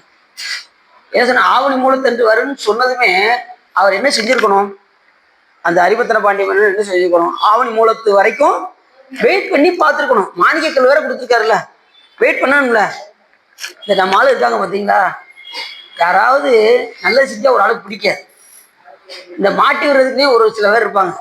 இந்த கூட வந்த படைவர்கள் என்ன பண்ணாங்க, நேர போய் மன்னட்ட போய், அரசே அங்க குதிரையே இல்லை, இவர் சும்மா நாடகம் ஆடிக்கிட்டு இருக்காரு, இவர் சுத்த சாமியார் ஆயிட்டாரு அங்க போய் அப்படி எல்லாத்தையும் சொல்றாங்க.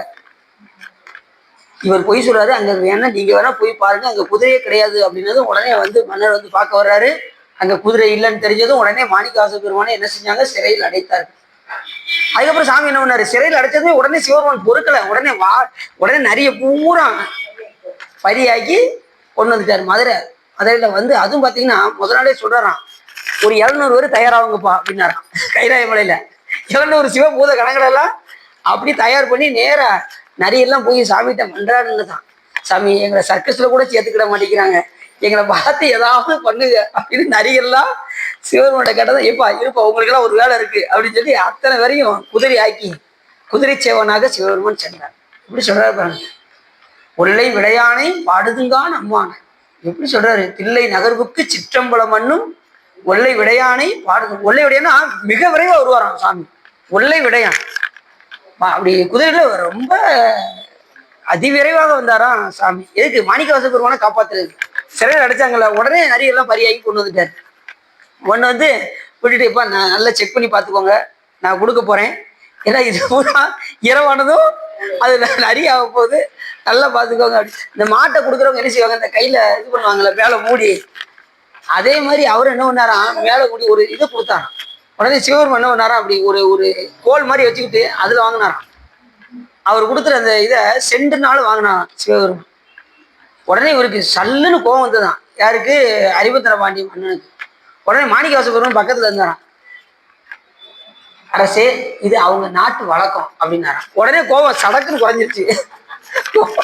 கோவப்பட்டவரு அடுத்த நிமிஷமே கோபம் குறைஞ்சிருச்சு. இப்படிதான் அமைச்சர்லாம் இப்படிதான் இருக்கணும். நல்ல அமைச்சர் இருக்கணும். அரசர்களுக்கு என்ன இருக்கணும்? நல்ல அமைச்சர்கள் இருக்கணும். நல்ல அமைச்சர் யார் யாருக்கெல்லாம் அமைஞ்சிருக்காங்கன்னா, இவரு நம்ம அனபாய சோழ மன்னனுக்கு நல்ல அமைச்சர் யாருன்னு சொல்லுங்க பார்ப்போம். அனபாய சோழ மன்னனுக்கு சேக்கிலா சுவாமிகள். சேக்கிலா சுவாமிகள் அருள்மொழி தேவராக இருந்த சேக்கிலா சுவாமிகள் வந்து நல்ல அமைச்சராக இருந்தார். மன்னர் வந்து தவறான வழியில போய்கிட்டு இருந்தாரு. காமநூலா எடுத்து படிச்சுக்கிட்டு இருந்தாரு. யாரு? அனபாய சோழன். இதெல்லாம் அவகதையை போய் படிச்சுட்டு இருக்கீங்களே அப்படின்னு சொல்லி யாரு சொன்னா? சேக்கிலா சுவாமி சொன்ன. அவகதை இதுவாயின் சிவகதை எது அப்படின்னாரு. உடனே அடுத்த நிமிஷமே 63 நாயன்மார்கள் எடுத்து சொன்னார் சேக்கிலா சுவாமி. அப்படி இருக்கணும் அமைச்சர்கள்லாம், அப்படி இருக்கணும்.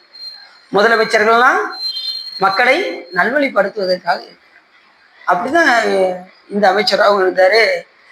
யாரு? நம்ம அறிவர்த்தன பாண்டிய மன்னனுக்கு நல்ல அமைச்சராக மாணிக்கவாசக பெருமான் திகழ்ந்தார். கடைசி என்ன பண்ணாரு? சொல்லுங்க சார்.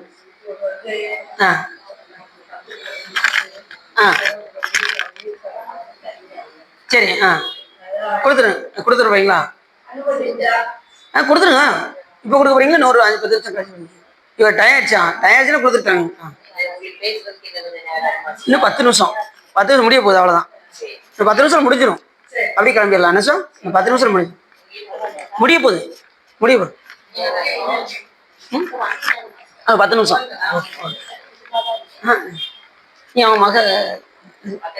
அவன் சரி, நான் அப்படியே சரி, நம்ம எல்லாருமே மகதான் அப்படி இல்லை. ஏன்னா கடைசி பார்த்தீங்கன்னா, சாமி மாணிக்கவாசகர் இடுப்புல துண்டை கட்டிட்டு கிளம்பும்போது அறிவர்த்தன பாண்டிய மன்னன் சொன்னானா, இந்த அரசே நீங்க தான் ஆளணும் அப்படின்னானா. ஏற்கனவே அமைச்சர் இருந்தது போதும், இதுல அரசரை வர இருக்கவா, ஆளை விட்டா போதுதான். மாணிக்கவாசகர் நேர திருப்புறத்துறை நோக்கி கிளம்ப ஆரம்பித்தார். சரி, இப்ப அந்த இதுல சொல்றாரு, கடைசி என்ன பண்ணாரு, இந்த படை வீரர்களை கொண்டுகிட்டு சிவபெருமான் என்ன பண்ணாராம், அத்தனை படை வீரர்களையும் சாமி வந்து நடுவுல வந்து நின்னாராம். இப்ப இந்த குலப்பூடர பாண்டியருக்கு இப்ப வீரர்கள் காமிக்கணும்ல, சாமியே வந்து அதைத்தான் சொல்றாரு, இந்த பாட்டை சொல்றாரு.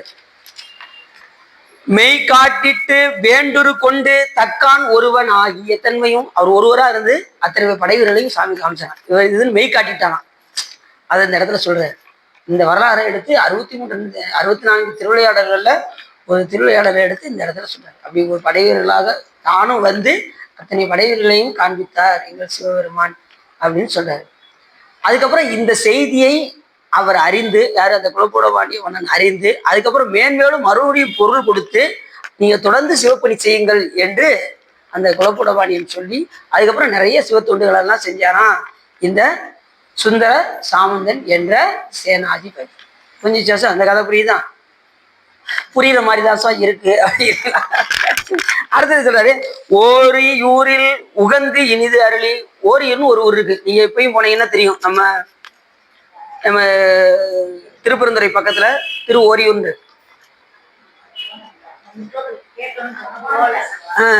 ஓரியூருக்கு. ஆமா, அது வேலை நடந்துட்டு இருந்துச்சு. அங்க விக்கிரம பாண்டியன் ஆட்சி காலத்துல மதுரையில விருபாட்சன் சுபவிரதை என்கின்ற 2 பேர் இருந்தாங்க. அவங்களுக்கு ரொம்ப நாளா ஒரு குழந்தை வேண்டும் என்று சுவாமியிடம் விண்ணப்பம் செய்தார்கள். சொக்கநாத பெருமான் மேல மிகுந்த அன்பு. அவங்க சாமியிடம் விண்ணப்பம் செய்யும் போது அவங்களுக்கு ஒரு பெண் மகவு தோன்றியது. அவங்க 2 பேருக்கும், விருபாட்சனுக்கும் சுபவிரதைக்கும் ஒரு பெண் மகவு தோன்றியது. அவருக்கு கௌரி என்ற பெயர் வைத்தார்கள். அம்பாளுடைய பேர்ல ரொம்ப முக்கியமான பேரு கௌரி என்கின்ற நாம். இவங்க சுத்த சைவம். யாரு இவங்க? சைவமாக இருந்தார். இந்த மகளுக்கு ஒரு திருமண பருவம் வரும்போது ஒரு நல்ல ஒரு ஆண்மகனுக்கு கெட்டி கொடுக்க வேண்டும் என்று நினைக்கும் போது தினசரி பிச்சை ஏந்தி கொண்டு ஒருத்தர் வருவார். வைஷ்ணவ சமயத்துல பிச்சை ஏந்தி வரும்போது இவர் தான் நம்ம மகளுக்கு சரியான கணவனாக இருக்க முடியும்னு சொல்லி அவனுக்கு கட்டி வச்சிடுறாரு. இந்த பொண்ணு ஒண்ணு பேசுறது கிடையாது. ஏன்னா அந்த அளவுக்கு அப்பா சொல்றத தட்டுறது கிடையாது இந்த பெண்ணு. அந்த காலத்துல அப்படிதான் இருந்திருக்காங்க. அப்போ ஒரு வார்த்தை சொன்னாங்கன்னா மறுபேச்சு பேச மாட்டாங்க. அப்படியாப்பா, சரி, நீ யாருக்கு கழுத்தை நீட்ட சொல்றீங்களோ அவங்களுக்கு கழுத்தை நீட்டிடுவேன் அப்படின்னு இருப்பாங்க. இந்த காலத்துல ஏதாவது சொல்லுங்க, இங்க பாருங்க, ஏன் பெர்மிஷன் இல்லாம நீங்க எதுக்கு மாப்பிள்ளை பாத்தீங்க, இங்க பாருங்க அப்படிப்பாங்க. அப்பாவை பார்த்து அப்படிதானே சொல்லுவாங்க. இந்த காலத்துல உள்ள பிள்ளைகள நீங்க பாருங்க, என் பெர்மிஷன் இல்லாம நீங்க எனக்கு மாப்பிள்ளை பார்க்க கூடாது, புரிஞ்சுதா, நான் படிக்கணும், நான் படிப்பை முடிச்சுக்கிறேன் அப்படிம்பாங்க. அது வயசு போயிடும். இதுக்கு தாம்மா நான் சொன்னேன், கடைசி நேரத்துல மாப்பிள்ளை கிடைக்க மாட்டாங்க, சீக்கிரம் கல்யாணத்தை முடியும், நான் இதுக்கு தான் சொன்னேன், பாட்டா சொன்னேன், நீ கேட்டியா அப்படின்னா. எப்பயுமே நல்லா தெரிஞ்சுக்கோங்க, பெண் பிள்ளைகள் எல்லாம் காலகாலத்துல பருவத்தே பயிர் செய்யன்னு சொல்றாங்கல்ல, பருவத்தே அந்த வயசு இருக்கும் போதே கட்டி கொடுக்கணும். வயசு ஆயிடுச்சுன்னா ரொம்ப சிரமம். யாரா இருந்தாலும் சரி, ஆண் மகனா இருந்தாலும் சரி, பெண் மகனா இருந்தாலும் சரி, அந்த பருவத்துல கட்டி கொடுக்கணும். ஆண்களுக்கு 25, பெண்களுக்கு 21. இப்ப அதெல்லாம் தாண்டி வச்சுங்க. பெண்களுக்கு 25, மாப்பிள்ளைக்கு 30. ஏன் கேட்கீங்களா? ஏன்னா அவங்க படிச்சு முடிக்கிறதுக்கு 25 வயசு ஆயிரும். ஆம்பளைகளுக்கு 30 வயசு ஆயிரும். MBA MSc இப்படிலாம் படிச்சு முடிக்கிறது. அதோட என்னன்னா, வீட்டு பிள்ளைகள் எல்லாம் 4 பொம்பளை பிள்ளைங்க, அத்தனை வரையும் கட்டி கொடுத்துட்டு நான் கட்ட முடியும், எனக்கு வயசு 30 தாண்டிடுதுங்க அப்படிங்கிறாங்க. அப்படிலாம் இருக்கு நிறையா. சில பேர் அதெல்லாம் யோசிச்சு பார்க்க மாட்டேங்கிறாங்க. வயசு கூடியச்சுன்னா முடிக்க மாட்டேங்கிறாங்க. அந்த மாதிரிலாம் இருக்குல்ல. அப்படி இந்த பெண் மகளை அந்த வைஷ்ணவ சமயத்தில் உள்ள அந்த பிச்சைக்காரனுக்கு கட்டி கொடுத்து விடுகிறார்கள். இவன் வீட்டுக்கு கூட்டு போனான். அவங்க வீட்டில் ஒரே குணவுப்படுத்த ஆரம்பிச்சிட்டாங்க அந்த பொண்ணை. நீ சைவமா இருக்க, நீ எங்க எதுக்கே நீ செட் ஆக மாட்ட அப்படின்னு சொல்லி ஓட்டு ரொம்ப குணவுப்படுத்தி வீட்டு விட்டு வெளியே போனாங்கன்னா நினைச்சுவாங்க, கதவை பூட்டி வச்சுட்டு போயிடுவாங்க. இந்த பெண் எப்படின்னா, கௌரி என்பவள் என்னன்னா தினசரி ஒரு அடியார்களுக்கு அன்னம் கொடுப்பாள். அந்த கொள்கையில கடைசி வரைக்கும் உறுதியா இருந்தாங்க அந்த கௌரி என்கின்ற பெண். அவங்க வீட்டுல இருக்கும்போது அதை செஞ்சுட்டே தான் வந்தாங்க. இப்ப கட்டி கொடுக்குற வீட்லயும் செய்து கொண்டு வந்தார்கள். திடீர்னு ஒரு நாள் இவங்க பூட்டிட்டு வெளியில போயிட்டாங்களா, அந்த நேரத்துல பார்த்தாரு சாமி. அப்படியே கைலாயத்துல இருந்து சாமி அல்லன்னு வந்தார். சொக்கநாதர் ஒரு சித்தராக வந்தார் சாமி. உடனே அடியார் வேடத்துல வந்ததும் உடனே அந்த பெண்மகள் கௌரி அப்படி பார்த்து, ஆக அடியார் வந்துட்டாங்களே, அவங்களுக்கு அமுது பாலிக்கணுமே, அமுது பாலிக்க வேண்டும் என்றால் இது கதை வேற பூட்டியிருக்கேன், நான் என்ன செய்வது அப்படின்னு பதறினாங்க. அடியார் கிடைச்ச அடியார் நம்ம விடுவதா, எப்படியாவது அன்னம் பாலிக்கணுங்கிற அந்த உரைப்பு. இப்ப நாம என்ன செய்வோம் தெரியுமா, சாப்பாடு முடிஞ்சா கொடுப்போம், இல்லைன்னா அடுத்துப்போம், அப்படிதான் இருப்போம். இன்னைக்குல நாளைக்கு அப்படின்ட்டுருவோம். ஆனா அடியார் கொண்ட கொள்கையில கடைசி வரைக்கும் உறுதியா இருப்பாங்க. ஊட்டி அறுத்தாரு பாருங்க, அறிவாட்டை என்னன்னு தினசரி சாமிக்கு போய் என்னென்ன கொடுப்பாரான், மாவடு, செங்கீரை, இதெல்லாம் கொண்டு போய் கொடுப்பார். சென்னலரிசி, மாவடு, செங்கீரை இதெல்லாம் கொண்டு போய் சாமி நித்தமும் நெய்வேத்தியம் கொடுத்துட்டே போவார். வசதி இருக்கையில செஞ்சாரு, வசதி போன காலத்துலயும் செஞ்சாரு. அதுக்கப்புறம் 4 நாள் பட்டினியா இருந்தாரு. அப்பயும் அந்த பணியை உரைப்பா செய்து கொண்டே இருந்தார்.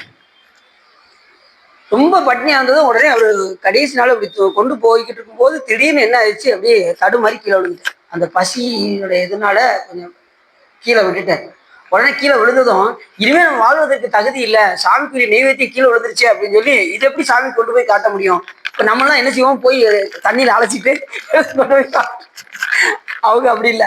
அடுத்த நிமிஷமே உடைவாள் எடுத்து அந்த அருவாள் எடுத்து ஊட்டியாருக்கு போயிட்டு உடனே சிவருமான் தடுத்துட்டாரான், கையை பிடிச்சிட்டாரான். எப்பா நான் சாப்பிட்டேன்பா அப்படின்னு சொல்லி அந்த சத்தத்தை வர கேட்க வச்சாரான், விடேல் அப்படின்னு. அப்ப எப்படி இருக்கும் பாருங்க, அந்த உண்மையான அன்பு இருந்ததுன்னா சாமி நமக்கு துணை செய்யும். அப்படி இன்னொன்னு ஐயர் இந்த கொண்ட கொள்கையில உயிரே போனாலும் அதை தொடர்ந்து செய்ய வேண்டும் என்று விரும்புவார்கள். அதனாலதான் நிறையுடையாய், அந்த மறையுடையாய், தோளுடையாய், சடைமையில் வளரும் பிறையுடையாய், பிஞ்சகனே என்று உன்னை பேசினல்லார், குறையுடையார் குற்றம் ஓராய், கொள்கையினால் உயர்ந்த நிறையுடையாய், இடர்களையாய், நெடுங்களம் மேயவனே அப்படின்னு. குறையுடையாய் குற்றம் ஓராய் கொள்கையினால் உயர்ந்த நிறையுடையார். யாரு? அடியார். ஒரு பணியை செஞ்சாங்கன்னா அதை கடைசி வரைக்கும் செய்யாம விட மாட்டாங்க. அதுல உயிரே போனாலும் அப்படி வாழ்ந்தவர் தான் 63 நாயன்மார்கள். உயிரை ஒரு துச்சமாவே மதிக்க மாட்டாங்க. ஏன்னா அந்த அளவுக்கு அவங்க உடம்புல பற்று கிடையாது. நாயன்மார்களுக்கு எல்லாம் உடம்பு மேல துளி அளவு பற்று கிடையாது. அந்த அளவுக்கு வாழ்ந்தவர்கள். நாம என் உடம்பு என் உடம்பு அது பார்த்தீங்கன்னா ஒவ்வொரு நிமிஷமும் கண்ணாடியை பார்த்துக்கிட்டே இருக்கும். அப்ப எப்படி இருக்கும் நமக்கு உடம்பு அப்படி பேணி பாதுகாக்கும். அது எதுக்காக பேணி பாதுகாக்கும்னா இறைவனை வழிபாடு செய்வதற்கு பேணி பாதுகாக்கும். உடம்பினை முன்னும் இழுக்கென்றிருந்தேன், உடம்பினுக்குள்ளே உருபொருள் ஒன்று கண்டேன், உடம்பினுக்குள்ளே உத்தமன் கோயில் கொண்டான் என்று அந்த உடம்பினை நான் உள்ளிருந்து ஓம்புகின்றேனே என்று யார் சொல்றான்? திருமூல தேவனார். அந்த அளவுக்கு அவன் இருக்கான். சரி, அப்படி சாமி என்ன பண்ணாரு?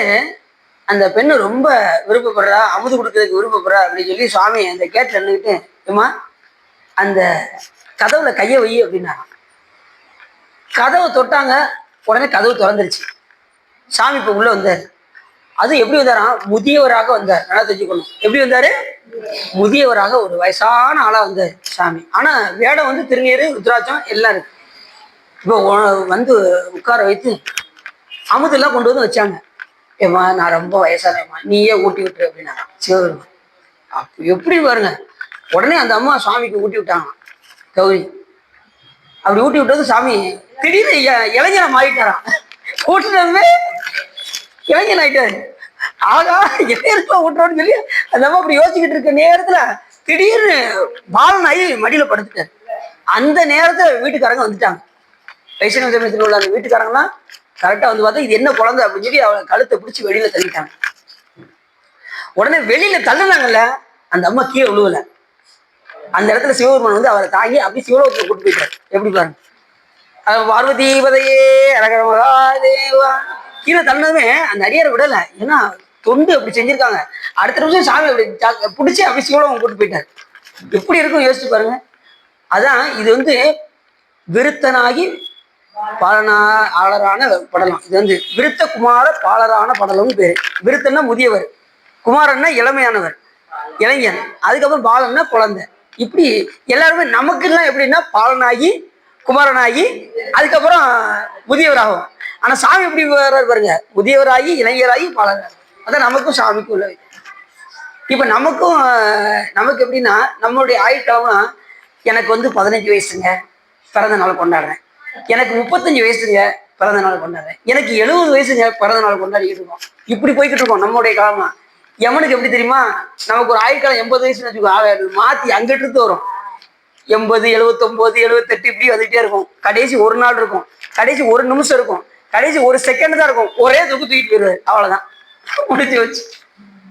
நம்மளுடைய ஆயுட்காலம் சாமி பாருங்க பிறந்ததை சொன்னவர் இறப்பை மட்டும் சாமி மறைச்சு வச்சிருக்காரு. ஏன்னா வாழ்நாள் நரகமாகிவிடும் என்ற காரணத்தினால் பிறப்பை மட்டும் அறிவித்து இறப்பை மறைத்து வைத்தார். அதான் சிவனுடைய பெருங்கருணை.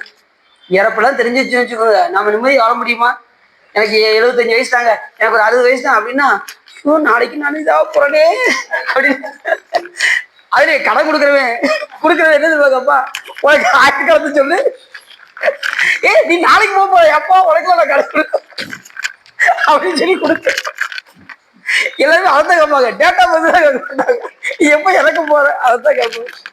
அப்படியே இப்போ சாமி பாருங்க இதெல்லாம் மறைச்சு வச்சிருக்காரு. எவ்வளவு பெரிய கருணாமூர்த்தி பாருங்க.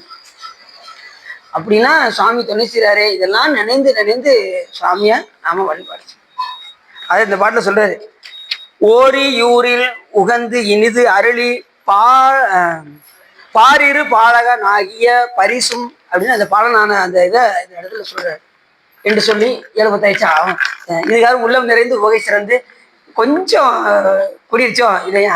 சரி, இதுக்காக உள்ளம் நிறைந்து உகை சிறந்து இந்த திருவாசகத்தை நீங்க கேட்டதுனால் உங்களுடைய வல்வினை கரைந்து திருவரு உரையும் என்று சொல்லி திருப்பூர் பாடி அடியின் உரையை நிறைவு செய்யும். உனை தினம் தொழுதிலன் உனதியல் வினை உரைத்திலன் பல மலர்கொடு உனதடியினை உறப்பணிந்திலன் ஒரு தவமிலன் உனதருள் மாறா உலத்துல் அன்பினர் உறைவிடம் அருகிலன் இருப்பொடும் சிகரம் வளம் அருகிலன் உடன்புகள் துதி செய்ய விலகிலன் மலை போலே கனைத்தடும் பகடது பிடமிது வரு கருத்த வெஞ்சின மரடித நுழையின கதித்தடந்தரி கயிறொடு கதை கொடு ஒரு போதேவி களக்கரும் ஜெயல் ஒளிவர அறிவுறு கருத்து நைந்து அளமுறு தலைவுகள் கணத்திலன்பய மரமையின் முதுகினில் வருவாயே வினைத்தலந்தனில் அழகிகள் புதிகொள்ள விழுக்குடைந்து மெய்குசை தசை குண விரித்த குஞ்சியர் எனும் அவுனையாமர் புரிவேலா மிகுத்த வன்பையில் குயில் மொழி அழகிய கொடிச்சு குங்கும மலைமுகளுடனரை விரைத்த சந்தன மிகவத புயவரை உடையோனே தினத்தினஞ்சதி மறைமுனி முறை கொடு புனச்சொரிந்தில புதிய வினவரோடு சினத்த நிந்தன செய்யும் முனிவரதொழ மகிழ்வோனே தனத்தனந்தன என வழியாடி நரைந்து விட்ட அன்பொடு பருகியது கொள்திகள் திருப்பரங்கிரி தனில் உரை சரவண பெருமாளே. கைலாய பரம்பரையை சிவஞான போதை காட்டும் பெண்ணை பயில்வாய்மை கண்டான் தந்ததிக்கு மெய்ஞான பானுவாயி உயிலாரும்பொழில் திருவாவூர் திரைவாள் குரு நமச்சிவாய தேவன் சைலாதி மரப்புடையவன் திருமரப்பில் ஈடுவழி தலைக மாதம் பவப்பெரும் கடலை கடந்திருந்ததற்கு பரமன் வகுத்த அருணறியை ஓப்புடன் உயிர்கள் கடைபிடித்து உய உதவும் துரசை ஆதீனத்தில் தவப்பிரகாசன் தரணியில் எங்கும் தன்னுள் செங்கோல் வச்சியும் சிவப்பிரகாச தேசியன் வளர்த்தால் சென்னியில் கொண்டு போற்றுதுமே வான்முகில் வளாது மிக மலிவளம் சுரக்க மன்னன் கோன்முறை அரசு செய்க குறைவில்லாத வாழ்க நான்மறை அரங்கோங்க நற்றமும் வேள்வி மல்க மேன்முகள் சைவ நீதி விளங்குக உலகமெல்லாம் வையம் நீடுக மாமலை மண்ணுக மெய் விரும்பிய அன்பர் விளங்குக சைவ நன்னறிதான் தலை தோங்குக தெய்வன் திருநீர் சிறக்குவே திருச்சிற்றமும் அரவண பார்வதி பதையே என்னாருடைய சிவனையை போற்றி வெற்றிவேல் முருகனுக்கு திருச்சிற்றம்பலம் தில்லையம்பலம் பொன்னம்பலம் அருணாச்சலம் ஏகாம்பரம் ஐயாரா ஆரூரா தியாகேஸ்வரர்.